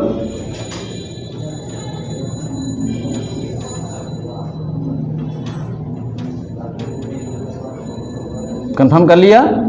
वे लोग दोस्तों को समाचार बताते, बताते वर्ब है, कौन बताता है? वे लोग सब्जेक्ट हो गया, क्या बताते हैं? समाचार, ऑब्जेक्ट फर्स्ट हो गया, किसको बताते हैं? दोस्तों को, ऑब्जेक्ट सेकंड हो गया। ये कंफर्म कर लीजिए कौन कौन सी चीजें क्या हैं। अगर ये कंफर्म नहीं करेंगे तो जैसे ही क्या चीज हीट बढ़ाया जाएगा, जैसे गैस थोड़ा टाइट करेंगे तैसे जान लीजिए अंदर सारा सब क्या चीज चला नहीं पाएंगे और चावल सब लपेटना शुरू हो जाएगा, जान लीजिए, जिम्मेदार आप होंगे इसके फिर। ठीक, इसलिए धीमी आंच में पहले अभी आप सीख लीजिए, एक एक चीज़ को कंफर्म कर लिए कौन कौन सी चीज़ें क्या हैं। कंफर्म कर लिया? वे लोग दोस्तों को समाचार बताते हैं, they tell news to friends, पहला। दूसरा, दे टेल फ्रेंड्स न्यूज़। समझ गए इस चीज़ को? यानी ऑब्जेक्ट फर्स्ट और ऑब्जेक्ट सेकंड के बीच में क्या डिफरेंस होता है। वैसे सुनिए, ऑब्जेक्ट फर्स्ट हमेशा क्या होता है, बेजानदार होता है, और ऑब्जेक्ट सेकंड क्या होता है, जानदार होता है। अच्छा, दूसरी चीज़ें देखिए, फिलहाल के लिए सेंटेंस में इतनी चीज़ें इंपॉर्टेंट ज़्यादा है, subject plus verb plus object first plus object second. समझ गए इस चीज़ को? इतनी क्या समझा आपने? हिंदी वाले वाक्य का अंतिम शब्द वर्ब कहलाता है, जिस शब्द के द्वारा किसी काम का करना पाया जाता है। ठीक, वर्ब से कौन से प्रश्न करके सब्जेक्ट की तलाश किया जाता है? वर्ब से कौन से प्रश्न करके सब्जेक्ट तलाश किया जाता है? ये अब आप सोचते होंगे कौन से प्रश्न करके सब्जेक्ट तलाश, इससे अच्छा तरीका आप बता देते कि जो सबसे पहले आया है वही सब्जेक्ट है ना, फंस जाएगा मामला। सबसे पहले कॉम्प्लीमेंट से भी सेंटेंस शुरुआत हो सकती है, सबसे पहले एडवर्ब से भी सेंटेंस शुरुआत हो सकती है, तब फंस जाएगा मामला आपका। इसलिए वो चीज़ मत पढ़िए जो एक कदम चलने के बाद आपके मन में कन्फ्यूजन लाकर खड़ा कर दे। ठीक है, वर्ब से कौन से प्रश्न करके सब्जेक्ट की तलाश की जाती है, वो चाहे बिगनिंग शुरुआत में लिखा हो चाहे मिड में लिखा हो, इट डजंट मैटर। समझ गए? नेक्स्ट पॉइंट, वर्ब से क्या से प्रश्न करके ऑब्जेक्ट फर्स्ट की तलाश होती है। वर्ब से क्या से प्रश्न करके ऑब्जेक्ट फर्स्ट की तलाश होती है, और ऑब्जेक्ट फर्स्ट आपका बेजानदार होता है, जिसका दूसरा नाम डायरेक्ट ऑब्जेक्ट भी होता है। और ऑब्जेक्ट फर्स्ट के बाद में क्या लिखना है आपको, ऑब्जेक्ट सेकंड। और ऑब्जेक्ट सेकंड की तलाश कैसे होती है, वर्ब से किसको या किससे से प्रश्न करके। वर्ब से किसको या किससे से प्रश्न करने पर जो प्राप्त होता है वो चीज क्या होता है, आपका ऑब्जेक्ट सेकंड होता है। ऑब्जेक्ट सेकंड का दूसरा नाम क्या है आपका, इनडायरेक्ट ऑब्जेक्ट है। ऑब्जेक्ट सेकंड का दूसरा नाम इनडायरेक्ट ऑब्जेक्ट है। ठीक, दूसरी चीज अभी आपने क्या देखा, फिफ्थ का नियम, ऑब्जेक्ट फर्स्ट पहले आता है और ऑब्जेक्ट सेकंड बाद में आता है। ऑब्जेक्ट फर्स्ट आपका पहले आता है और ऑब्जेक्ट सेकंड आपका बाद में आता है। लेकिन जब ऑब्जेक्ट फर्स्ट पहले आता है और आपका ऑब्जेक्ट सेकंड बाद में आता है, तो दोनों same parts of the speech होती हैं और इक्वल रैंक की होती हैं, बराबर के स्तर की होती हैं। इसलिए ऑब्जेक्ट फर्स्ट को सेकंड से अलग करने के लिए बीच में टू या फॉर का प्रयोग होता है। इस बात को समझते रहिएगा। अगर ऑब्जेक्ट फर्स्ट पहले आया है और ऑब्जेक्ट सेकंड बाद में आ रहा है, ठीक, तो दोनों बराबर के पावरफुल होते हैं। इसलिए ऑब्जेक्ट फर्स्ट को सेकंड से अलग करने के लिए अपनी तरफ से आपको टू या फॉर लगाना है। ठीक, मतलब निष्कर्ष से ये निकला क्या चीज, अगर ऑब्जेक्ट फर्स्ट नहीं दिया, सीधे ऑब्जेक्ट सेकंड दिया हुआ है, बिना ऑब्जेक्ट फर्स्ट के ही ऑब्जेक्ट सेकंड दिया है, तो क्या टू या फॉर लगेगा? नहीं। क्यों? क्योंकि वर्ब के बाद तो ऑब्जेक्ट फर्स्ट और सेकंड लिखा है ना, तो ऑब्जेक्ट फर्स्ट और सेकंड क्या होगा, नाउन होगा, और वर्ब पहले से different parts of the speech है। जब दोनों पहले से different parts of the speech हैं, तो टू या फॉर लगाने का कोई मतलब नहीं रह गया। दूसरी बात सुनिए, जब ऑब्जेक्ट फर्स्ट पहले आता है और ऑब्जेक्ट सेकंड बाद में आता है, दोनों को अलग करने के लिए बीच में टू या फॉर का प्रयोग किया जाता है। लेकिन इसका अल्टरनेट ये है कि अगर ऑब्जेक्ट सेकंड को पहले कर दिया जाए और ऑब्जेक्ट फर्स्ट को बाद में कर दिया जाए, तो ऐसे कंडीशन में ऑब्जेक्ट फर्स्ट और ऑब्जेक्ट सेकंड दोनों बराबर के पावरफुल नहीं होते हैं। ऑब्जेक्ट सेकंड पहले आ गया तो ये पावरफुल ज़्यादा हो जाता है, और ऑब्जेक्ट फर्स्ट बाद में आ गया ये पावरफुल कम होता है। इसीलिए एक दूसरे को अलग करने के लिए बीच में टू या फॉर की जरूरत नहीं पड़ती है। समझ में इस बात को आया ना? कोई प्रॉब्लम है किसी को? ये चीज़ जी बताएं। हाँ बिल्कुल, गुड। सेंटेंस है, हाँ बढ़ई है तो वो बढ़ई लकड़ी से मेज बनाता है। हाँ, तो लेकिन सर आपने बताया कि दोनों ऑब्जेक्ट अगर होंगे तो एक नॉन लिविंग एक लिविंग होगा। हाँ। इसमें तो दोनों नॉन लिविंग है। देखिए, वो बढ़ई क्या बोले, वो बढ़ई बढ़ई, हाँ लकड़ी से मेज, हाँ हाँ, लकड़ी से बनाता है। ठीक, ये सेंटेंस आपका है। अब आपको सुनिए इस चीज को, बनाता वर्ब है ना, कौन बनाता है, सब्जेक्ट हो गया। क्या बनाता है, क्या बनाता है, मेज। मेज आपका ऑब्जेक्ट फर्स्ट है। समझ गए? लकड़ी से ये वर्ड आपका कॉम्प्लीमेंट है, ये दायरा जो लिखा है लकड़ी से, ये शब्द आपका, लिसन द पॉइंट, किससे बनता है? हाँ नहीं, किससे, मेरी बात सुनिए, क्या से प्रश्न करने पर ऑब्जेक्ट फर्स्ट मिलेगा, किसको या किससे से प्रश्न करने पर क्या मिलेगा आपको, ऑब्जेक्ट सेकंड। और ऑब्जेक्ट सेकंड क्या होता है, ये कॉम्प्लीमेंट है। ये मेरी बात सुनिए, ये किस चीज के द्वारा बनाता है, किस चीज के द्वारा बनाता है, ये वर्ड आपका कंप्लीमेंट है सेंटेंस में। लकड़ी शब्द क्या है, नाउन है, और से शब्द क्या है, कंप्लीमेंट है, यानी क्या चीज विभक्ति है। सेंटेंस क्या होगा, carpenter makes table with would. With would sentence में क्या है, कंप्लीमेंट है। जब किसी नाउन और प्रोनाउन के पहले कोई प्रीपोजिशन लग जाता है तो वो नाउन और प्रोनाउन सेंटेंस में कंप्लीमेंट बन जाता है। ठीक है, बाइसाइकिल कंप्लीमेंट्री वर्ड है। ठीक है, इन ए कार कंप्लीमेंट है। आगे आएगा विस्तार, वहां बताएंगे, कल डिटेल्स बताएंगे। ठीक है, जनरली इस चीज को जान लीजिए कि एडवर्ब तलाशने के बाद जो अंतिम शब्द होगा वो शब्द क्या होगा, आपका कंप्लीमेंट। और कंप्लीमेंट को तलाशने का सबसे सरल तरीका क्या होता है, किसी नाउन और प्रोनाउन के बाद जब कोई प्रीपोजिशन लग जाता है। हिंदी में नाउन और प्रोनाउन के बाद विभक्ति लगती है, अंग्रेजी में प्रीपोजिशन, विभक्ति को अंग्रेजी में कहते हैं प्रीपोजिशन। प्रीपोजिशन अंग्रेजी में पहले आता है और नाउन और प्रोनाउन बाद में जाता है, यानी प्रीपोजिशन प्लस नाउन और pronoun equal to complement of the sentence to you. अब बात गौर कीजिए इस चीज को, ये चीज देखिए, ये लिखा है इन रूम, मैंने कहा ये क्या लिखा है, क्या बताएंगे, कंप्लीमेंट, क्योंकि ये क्या है, नाउन, ये क्या है, प्रीपोजिशन। दोनों मिला दिया सेंटेंस में क्या बन गया, कंप्लीमेंट बन गया। अंडर द ट्री क्या है सेंटेंस में, कंप्लीमेंट। अंडर क्या है, प्रीपोजिशन, ट्री क्या है, नाउन, दोनों मिला दिया क्या बन गया, कंप्लीमेंट। टू अस क्या चीज है, टू क्या है, प्रीपोजिशन, अस क्या है, प्रोनाउन। नाउन या प्रोनाउन के पहले जब कोई भी प्रीपोजिशन लग जाता है तो नाउन या प्रोनाउन दोनों मिलकर और प्लस प्रीपोजिशन क्या बन जाते हैं, दोनों चीज मिलकर के कंप्लीमेंट बन जाते हैं। ठीक, समझ में आई बात ना। और आगे होगा, जैसे जैसे विस्तार होता जाएगा वैसे वैसे और आपका क्लियर कॉन्सेप्ट होता चला जाएगा। हाँ, इसमें कोई दिक्कत किसी को और कुछ पूछना, ठीक है, कुछ पूछना, कोई चीज किसी को कुछ नहीं पूछ जी। कंडीशन आगे आएगा मैम जब आप नाउन पढ़ेंगे, और अगली क्लास का कंटेंट होगा, इस बात को आप सुने। कल या परसों जब भी मेरी क्लास होगी तो जान लें, अगले क्लास में हम डिस्क्राइब करेंगे किस चीज को, कंप्लीमेंट क्या है, एडवर्ब क्या है, और पहली पार्ट्स ऑफ द स्पीच जिसका नाम है नाउन, सेंटेंस का डिवीजन तथा पहली parts of the speech noun, ये अगले क्लास के कंटेंट का टॉपिक होगा। समझ में आई बात ना। ठीक, दैट्स ऑल।